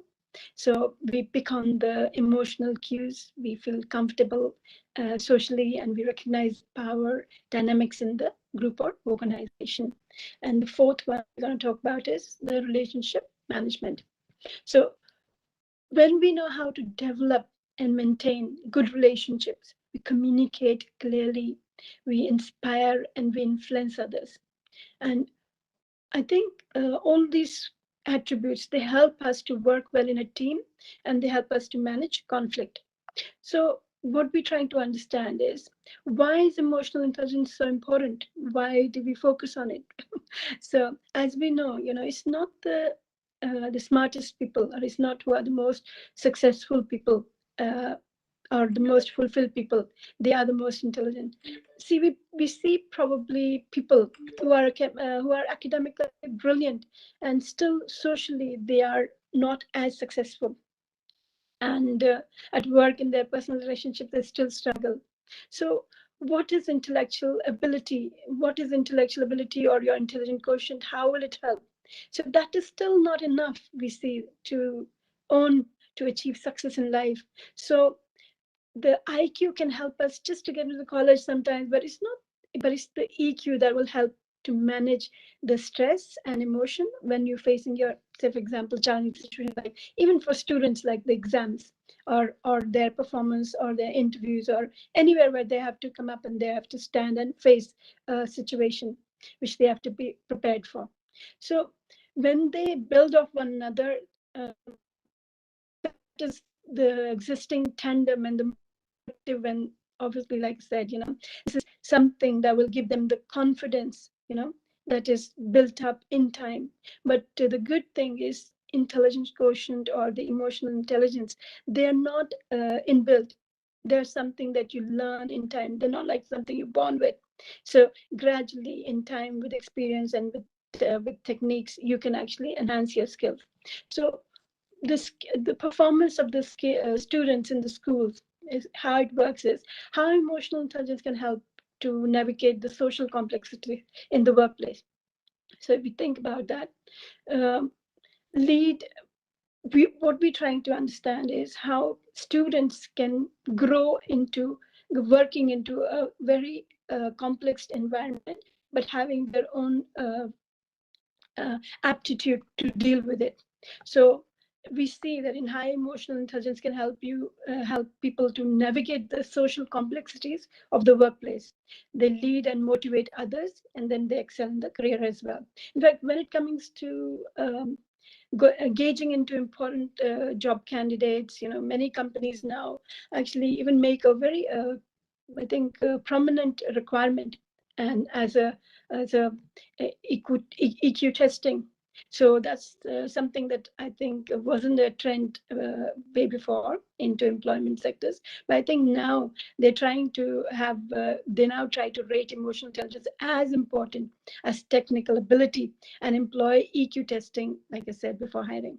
So health is another factor that is in alignment with our emotional intelligence or our working or our performance. So how does it help our physical health contribute?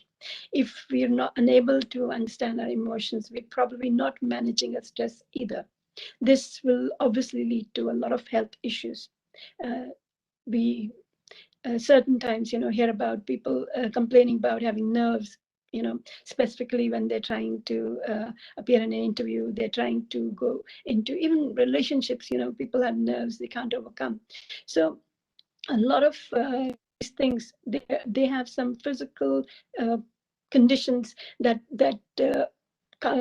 appear on the peripheral, when we're facing some kind of situations. So uncontrollable stresses, they raise blood pressures, they will suppress the immune system, they will increase the risk of heart attacks, strokes, and at, I think at very complex level, we've also seen there are some influences on the um, there's some influences even on I think some influences even on the fertility rates. I'm not too sure about it, but I think yes, I've heard about it. So how damaging the effects can be when we do not know how to actually manage our own emotions. So this is what I said, we talk about emotional intelligence and think it's something just as something as just an intelligent quotient, but this is a peripheral, this is something that is comprising a lot of things put together. It's our whole personality, it's our whole way of dealing with life, it's our whole way of progressing or being comfortable in world or in relationship or at home or anywhere around. So that is why I said the uncontrolled emotions and stress, they impact us very severely. So it's very important to understand the relationship. So because the uncontrolled emotions, they also make us vulnerable to anxiety and depression. So if we're unable to understand or get comfortable with managing our emotions, we also struggle to form strong relationships. This can obviously leave us in feeling lonely. This can leave us isolated, and also it will elaborate all the mental health issues as well. So that is why I said it's very important that we understand how we can manage our emotions. So the relationship, by what is the relationship? By building better mental health. Like I said, there is a core relation between mental health and emotional intelligence and life in general. So by understanding our emotions and how to control them, we're in a better place to express ourselves, how we feel, and also how others are feeling. This will allow us to communicate more effectively and form strong relationships, whether it's work or whether it's social life. So social intelligence, well, so now what is social intelligence and how does this rhyme with everything? So when we're in tune with our emotions, uh, they serve as a social purpose. They connect us to other people and also the world around us. Social intelligence will enable us to recognize friends from, obviously, they make us, they enable us to make specific decisions or give us preference choices to understand the other person's intentions toward us. So that is allows us to recognize what the people are around us and what they're feeling or their intentions are. So that's why I said there are other incentives as well, because social intelligence will measure other person's interest in us, and then that will obviously reduce stress, that will balance our nervous system through social communication, and we also feel loved and we also feel happy. So building emotional intelligence, then we have few skills or few key skills that increase our EQ. Now, to understand the skills that make up emotional intelligence, they can be learned at any time. Like I said, they're not something we're born with. There's something or something we inherit. So in time, we learn them. So between simply learning about emotional intelligence and applying that knowledge to our life, just because we know that we should do something, that doesn't mean we will do it. So sometimes what happens is we all know the right agendas, we all know how we are progressing in life, we all know what is the right directives, but still knowledge is not always enough for enabler to make us the right decisions or to hold ourselves appropriately. So that is why we said, which in order to permanently change behavior in ways that stand up and under pressure, we need to learn how to overcome stress in the moment and in our relationships, and in order to be remaining emotionally aware. So the key skill building for EQ and improving our ability to manage emotions and connections with others, there are a few things that we actually focus on. Like I said, they are self-management, self-awareness, social awareness, relationship management. So building emotional intelligence, so the key skill, self-management. So in order to engage our EQ, we must be able to use our emotions to make constructive decisions about our behavior. So when we become overly stressed, we can lose control of our emotions, the ability to act thoughtfully and appropriately. So even if we think about a situation, when stress has overwhelmed us, it's easy to make, it's a rational decision, probably not. When we become overly stressed, our ability to both think clearly and accurately assess emotions, that is gone, that is thrown out of the window. So our own and other people's, we are actually just compromising that situation. So when we start to understand more about it, we focus on stress management. So emotions are important pieces of information that tell us about others and ourselves. But in the face of stress, that takes us a lot out of our comfort zone. So we're not able to feel relaxed. We're not able to feel ourselves, but we can become very overwhelmed, and we can even lose control. So with the ability to manage stress and stay emotionally present, what we learn is we can learn to receive upsetting information without letting it override our thoughts and self-control. So we're able to make choices that allow us to control impulsive feelings and behaviors, manage our emotions in healthy ways, take initiatives, and follow through our commitments, and obviously to adapt to challenging circumstances. So managing stress, we talk about managing stress. So managing stress is not always, like I said, even knowing everything, having the exact chart, a table chart of how our working should be. It is something that requires a lot of discipline. So we will lose focus again and again. And I think the important factor in this one would be that we have to understand that this is something that is very common to people because of challenging situations, and all we have to do is bring the focus back. We are going to lose it. We have to understand. We have to abide by the fact that this is not a weakness.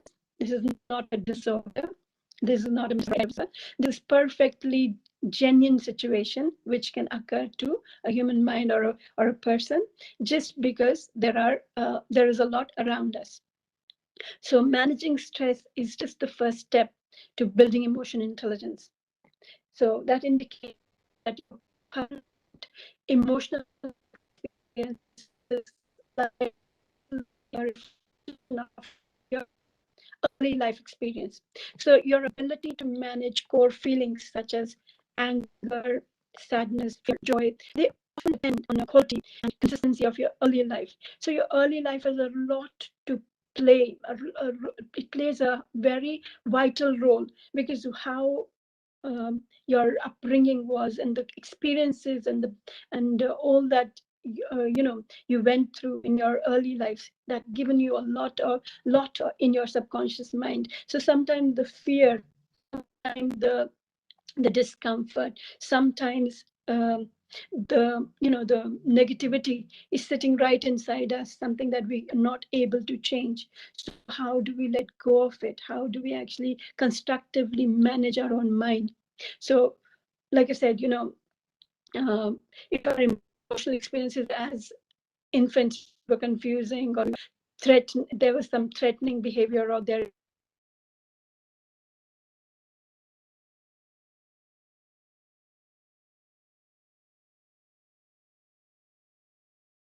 Dr. Satnam, we are not able to hear you. Any network issues?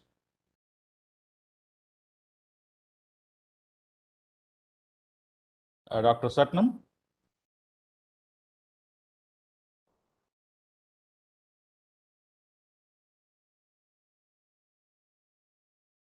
If the speaker is facing a network issues, I think so. She'll be coming back, joining back shortly.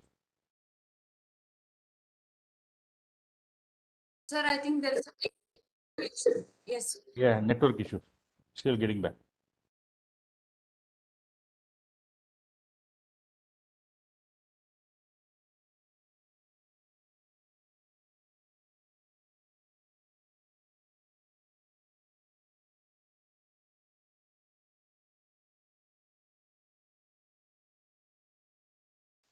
Sir, in this time, can you brief about tomorrow's sessions to the participants, sir? Yes, madam. Until Definitely. madam gets connected. Yes, madam. Definitely. A minute. Dear participants, tomorrow we will be having a valedictory session tomorrow. Tomorrow we're having two speakers joining with us. One from Australia, so very eminent and leading academicians across globe. We will be knowing more about him. Dr.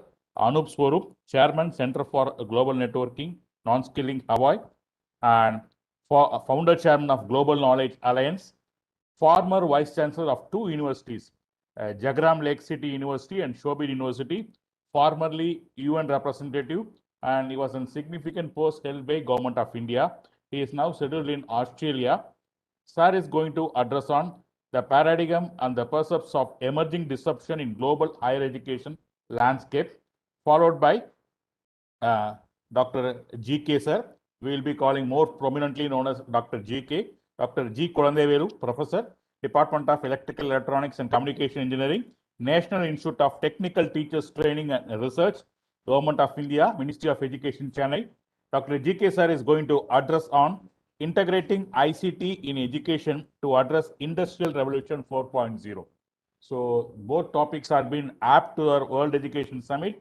We'll be having in valedictory session 2, followed by the 2 speakers session. At the end of the session, we are interested to get an feedbacks from yourself for our improvement, for our consideration to make this event to moving towards the next level.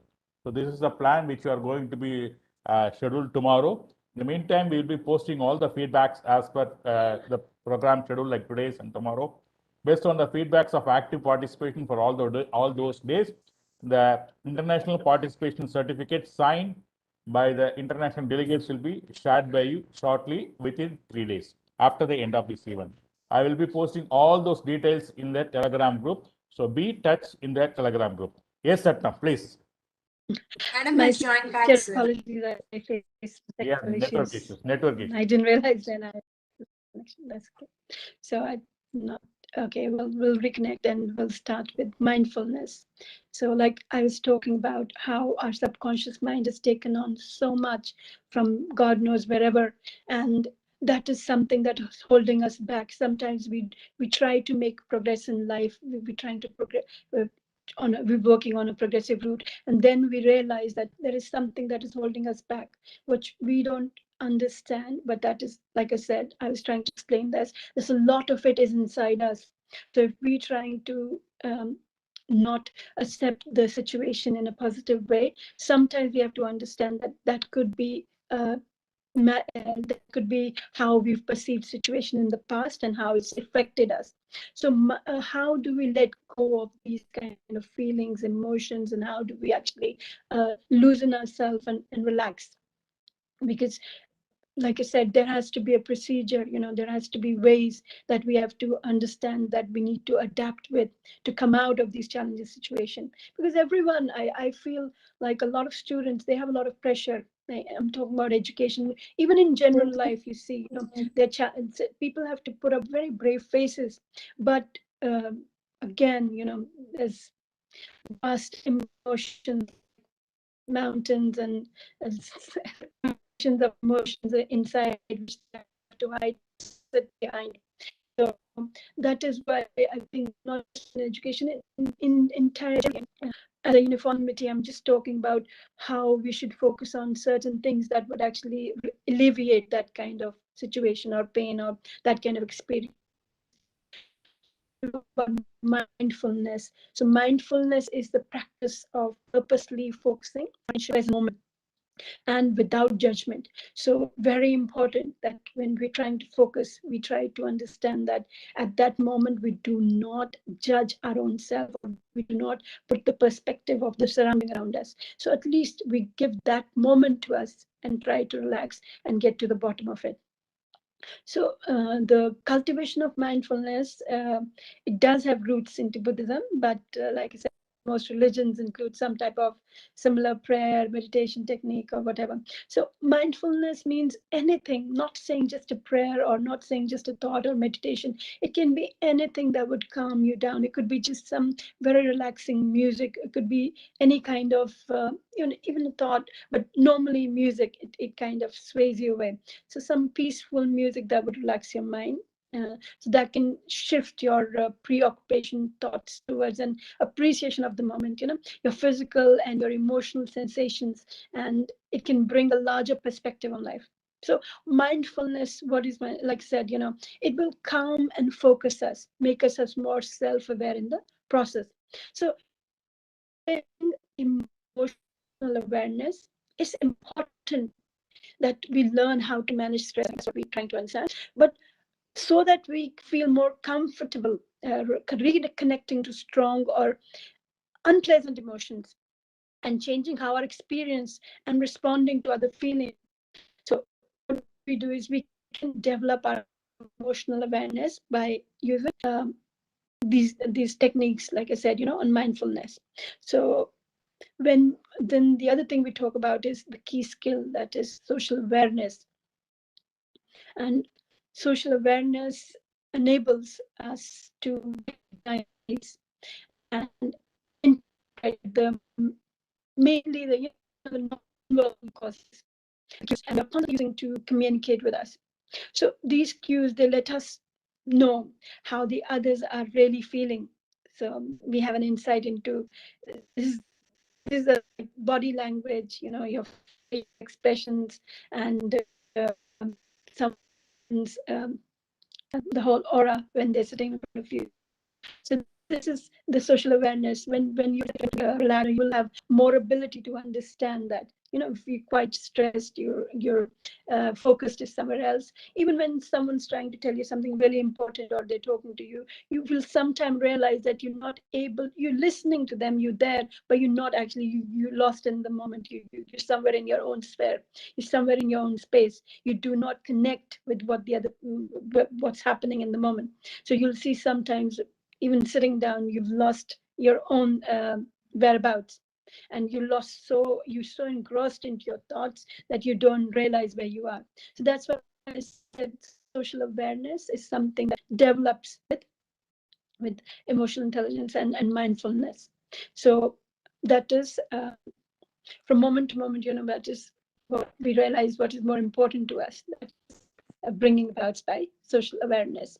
So effective communication, then the other thing that also kind of we have to helps building us from inside is a very effective communication. We sometimes realize that we talk, then we go back and say, oh, I'm very relaxed to speak to you. So what is that? So when with the people have full non-verbal cues, you really understand the power of dynamics and shared emotional experience of the group. So what happens is you're empathetic and you're socially comfortable. So mindfulness is an ally of emotional and social awareness. To build social awareness, you will need to recognize the importance of mindfulness in the social process. After all, we can't pick up on the non-verbal cues when when in our own head we're thinking about things, or even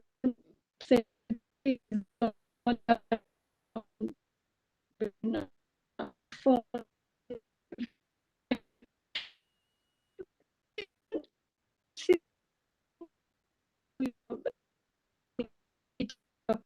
Meetings, so the time you'll see 89 this is out. What I mean, so even the socializing at the moment, people lose that effect so quickly that they quickly divert to the other ideas, even not realizing the presence of other people around them. So that is what I'm saying. The social awareness requires a presence in the moment. Well, many of us pride ourselves on an ability to multitask. They say they can multitask. This means that we miss the subtle emotion shifts that's taking place in the other people, and that will help us to fully understand them. So we actually monitor our social goals by setting other thoughts aside and focusing on the interaction itself. So following the flow of another person's emotional response, it is a give and take process. It requires also for us to pay attention to the changes and to the other emotional experience. So paying attention to others doesn't kind of take away our own self-awareness, but by investing time and the effort, it will pay into paying attention to others. You will recognize into our own emotional state as well. So our for example, say if we feel discomfort hearing others' expressions, and if we do not agree with their viewpoints, or we've learned something about them or ourselves, so there is a lot to learn. And the other things, like I said, is the relationship management. Now we understand the emotions, we understand the problems, but there is something that we also have, is relationship management. We understand the person and their comfort zone and their intentions, but working with us, it is a process. Obviously, we need in school, we need in education, we need in offices everywhere, like I said, even at home, everywhere. Relationship management is working well with others, but it is a process that begins with emotional awareness and also ability to recognize and understand what other people are experiencing. So once this is in play, we effectively develop additional social emotional skills that will make our relationships more effective, more fruitful, and more fulfilling. We have to become almost like aware to how effectively we use our non-verbal communication. Like you said, there is so much hiding in non-verbal communication. Sometimes we do not understand how powerful attribute that is. Can give so much just without non-verbal communication. So it's almost like it's impossible to avoid sending non-verbal messages to others about what we are thinking or we are feeling. So the just saying like the muscles in our face, especially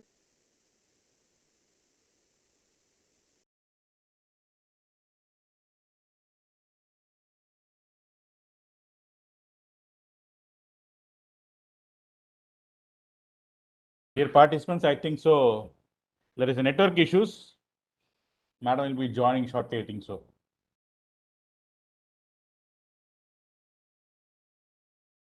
Kindly be patient. She will be joining back.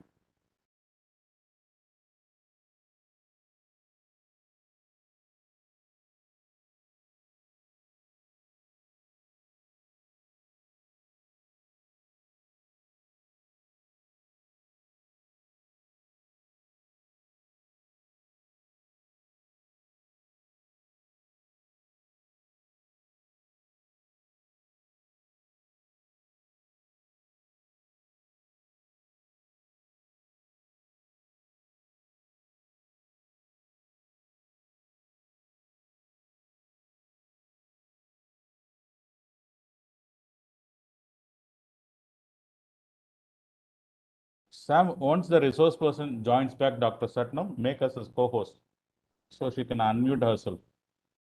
She'll be joining shortly.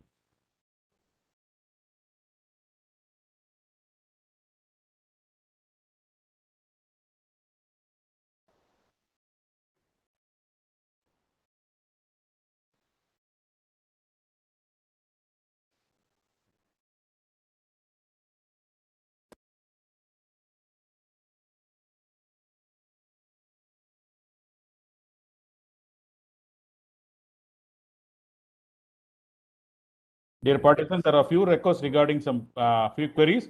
If there is any issues, we can reach us at Industry Academia Cell at avat.ac.in. I had posted in the chat box.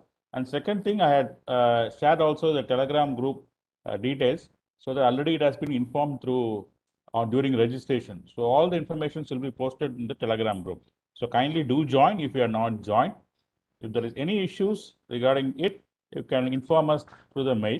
We will be getting back immediately. All the things will be resolved.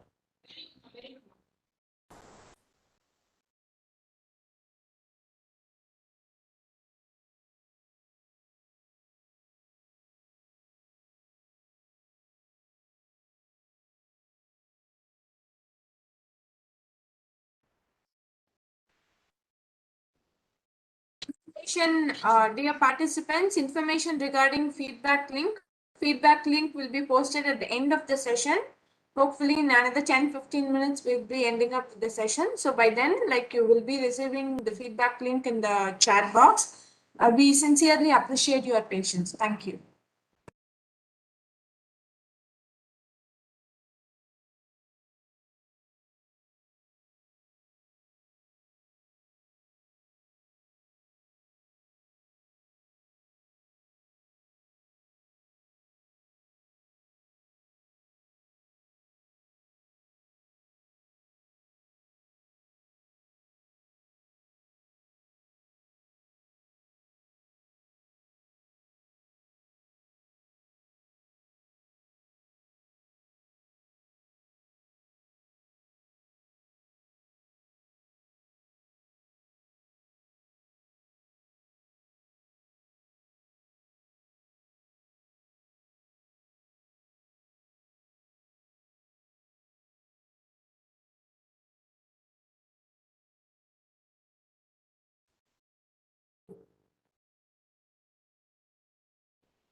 Participants, we will wait for a minute to her to rejoin. If your madam is facing a problem to rejoin, I think so. I was trying to call her, she is not reachable. If else, we will sum it up and end the session. Kindly wait for 2 more minutes. Then we'll take a call.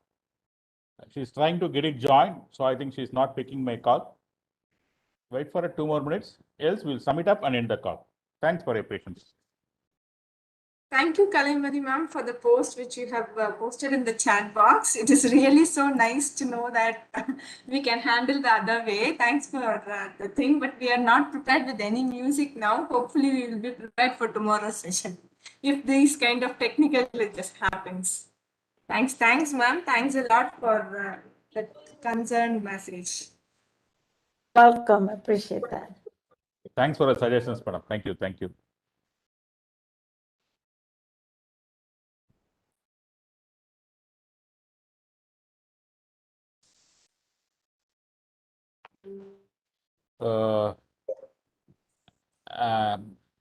Kalaimari madam, I think we can Yes. end the session. I think so. Madam is trying to join. She's not able to get in, I think so. I was trying to call her. So I thought with your permission, I can summarize this session and you can have some few words so that we can end the session, I think so. Am I right, madam? Can I go ahead, madam? Sure, go ahead. Yes, madam. Thank you, thank you, thank you. Dear participants, today's session was 3 sessions, as we have rightly said. Dr. Hari Krishna Maram, Dr. Kalaimari, and Dr. Satnam Duker. It was a wonderful on 3 levels of education summit. And the last session, which was basically on emotional intelligence, as I had mentioned rightly that the key takeaways which I thought was very interesting is that social awareness, mindfulness, the emotions versus others' interest on us. So whatever we react and how are they going to react to us, that is the thing. And we all talked about the skills, whatever we learned so far. The skills, what we gain, ability, which shows about this intelligent quotient, then about the emotional quotient. That's basically how are you going to monitor, how are you going to control. And next, 2 more quotients are there, which is called social quotient and adversity quotient. So this is very true, the 2 quotients. I think madam is going to address the next level. She has been disconnected. Anyway, she has narrated starting from the mindfulness to control, because in the society, we are not unique. We want to involve, we want to collaborate, as madam rightly said. So it was a wonderful session.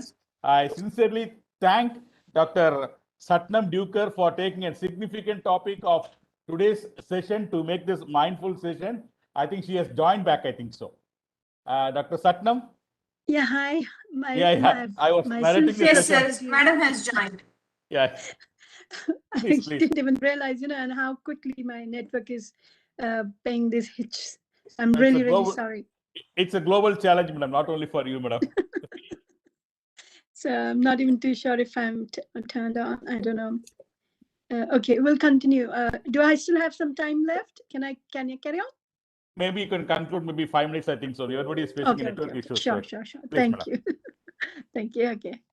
We'll try to see. Okay, we'll very quickly go on the benefits of the emotional intelligence, now that you've also spread some lights. So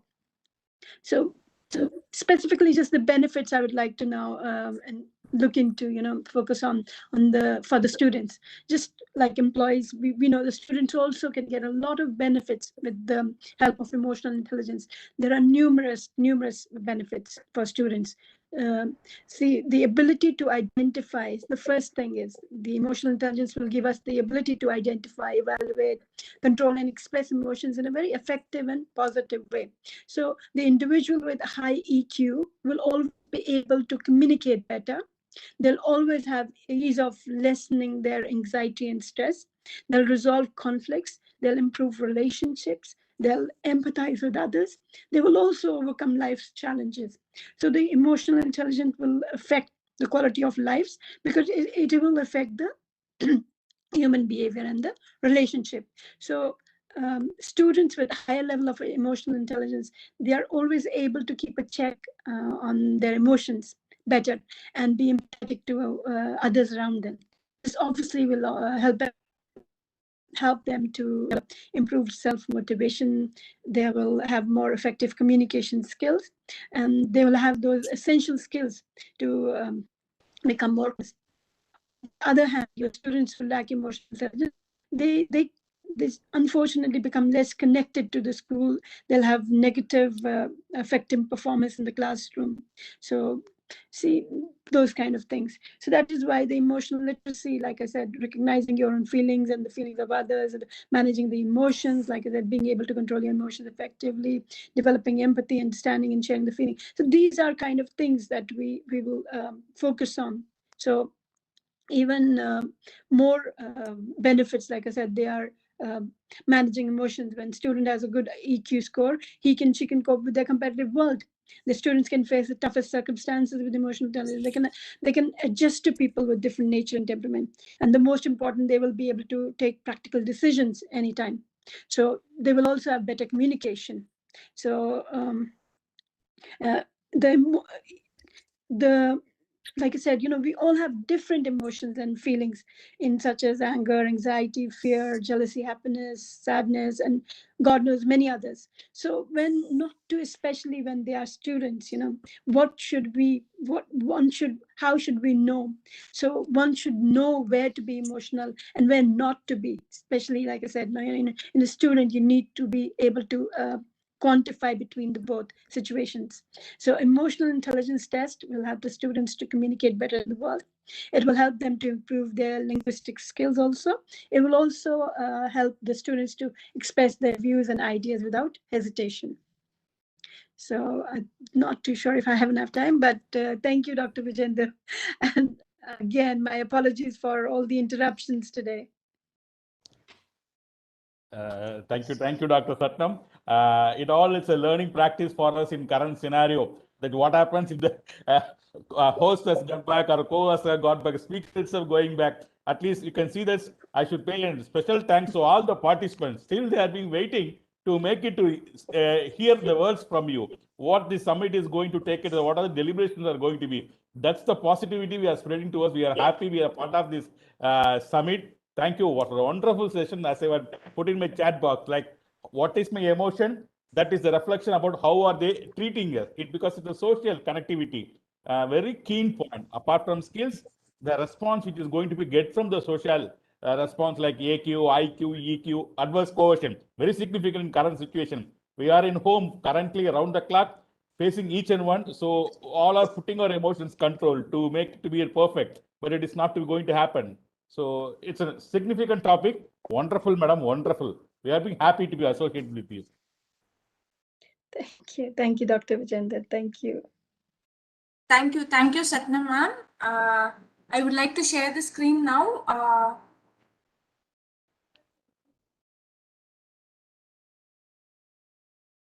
In this note, I welcome Professor L. Prabhu sir,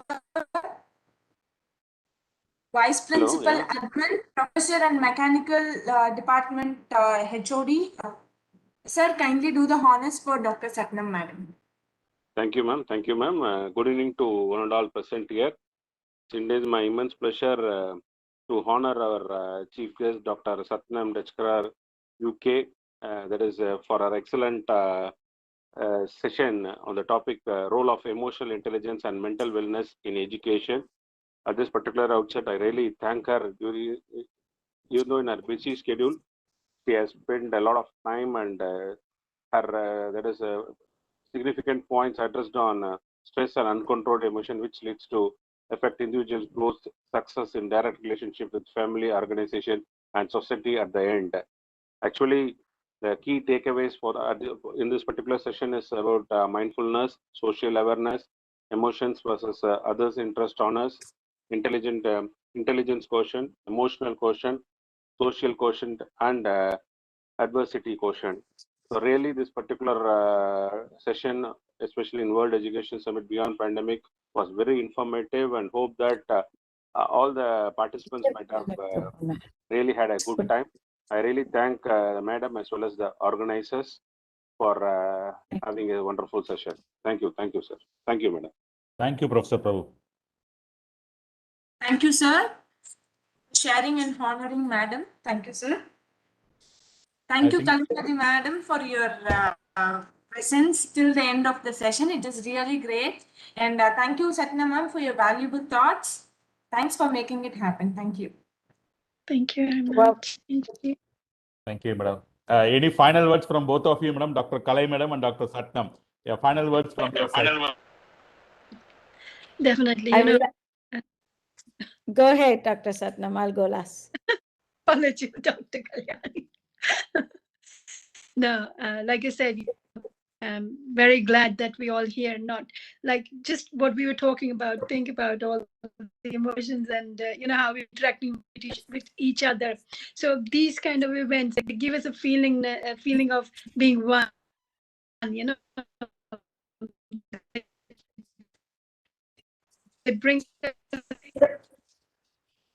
together like a family, people that are standing there.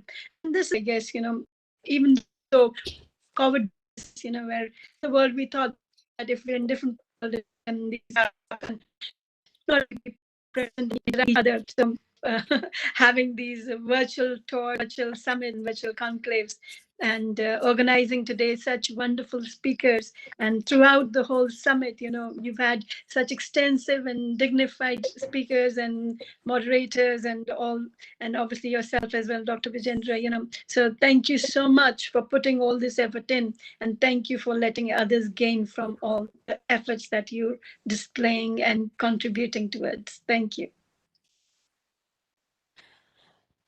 Thank you. Thank you, Dr. Satnam, for a topic that is so relevant and important in this current climate.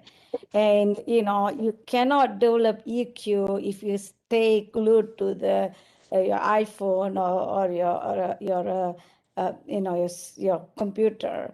You got to interact, and interaction allows you to develop and mature with your emotions. And I think what is also more important is on a daily basis, taking some time, give your personal time from your time away from everybody, your wife, your children, your students, your colleagues, and taking that half an hour or 1 hour to just sit back and think. We don't take time to step back and think, or just step back and just breathe and calm yourself down. And then that gives you a lot of stability, mental stability and intelligence. And nobody wants a colleague or student or anybody who's so emotional, you know, jumping at everything and even getting angry over things that are completely inconsequential, right? I really dislike people who get angry on things that are inconsequential. You know, you wait in a line, there's no need to get angry that things are going slow. You can't do anything about it. Just enjoy the moment and bring something to read. You know, I never go to any lines or airports without something to read. It could be a little book, or you learn something, or play a game to constantly stimulate your mind. You're never too old to learn. You got to be a lifelong learner. Stimulate mind. You constantly, you won't get Parkinson, you won't get dementia if you do all those things. This is for the older folks here. So, you know, just because you retire, it doesn't mean your mind retires. When your mind retires, you get all the health issues, right? If you notice, people who work, they're very fine. The minute they retire, suddenly they have nothing to do. They have all kinds of health issues. So I think adults and older folks here, and as young people, as they grow old, need to realize technology is great. Technology has connected all of us, you know, brought us so close from different parts of the world. But technology is also, you know, the bane of our life. We cannot run away from it, but I think what I'm really concerned is the 4.5 billion or 5 billion people who don't have access to technology. How are we going to bring them along, right? And if you don't bring them along, and I will give you a very good examples. In a country, if you don't address the poor and help them to come along, sooner or later they will rise up. You will have a war, right? You can, if you look at the history of many countries, the war comes from the bottom up. Why? Because you left those people behind, right? And it's not just in India or in Malaysia, but even in the US, we have so many poor people. 1 in 5 children go without food in the USA. So we have to be mindful about thinking about those who don't have. how do we help them to come along with us, take the journey with us to improve your life? And I think this is where we create people with humanity and creativity, how to reach out to them, how to educate them. And as we speak, there is somebody in India in some corner has no electricity, no running water. So how can we help as somebody who are educated, who has the know-how and potentially have the money?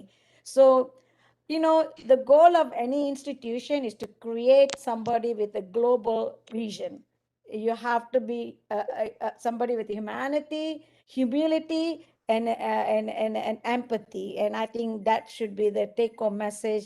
And I will end this here with thank you again, Dr. Vijendra Babu and Dr. Lakshmohan and Dr. Syed for having me here. Good luck with the rest of the sessions. I want to add up one point. Actually, Madam said I will be leaving by 6:30 p.m. She is having a work, but we had seen her. She is staying around 7:30 now in Indian time. She is beyond extended hit time because of the discussion which is taken her to stay away. We are very thank you for your presence, Madam. It is a very rare occasion. A co-panel member appreciating another panel member. It's very positivity. I am seeing that, Madam. Thank you, Madam. Thank you for wonderful presence. Thank you. Thank you. Thank you, ma'am. Thanks a lot, ma'am. Thank you, ma'am. மீண்டும் சந்திப்போம். கண்டிப்பா madam, கண்டிப்பா madam. Great, ma'am. Great. Madam அடிக்கடி தொந்தரவு பண்ணுவோம் madam உங்களை நாங்க. பரவாயில்ல, எனக்கு முடியாதுன்னா நான் சொல்லுவேன். And it's very important, especially for women here, learn how to say no when you can't do it. Right? And you have to say it very calmly and quietly and explain to them it's no. And it's no not because you don't want to do it, because you just don't have the bandwidth or the time. And definitely, sir. Thank you, madam. Thank you, ma'am. Thanks a lot. You have let us know the values, me time, quality time, though whatever the things we have forgotten during the gluing of system, as you said, ma'am. Really, it's really a refreshing point, ma'am, about me time and the quality time. Thank you. Thanks a lot, madam.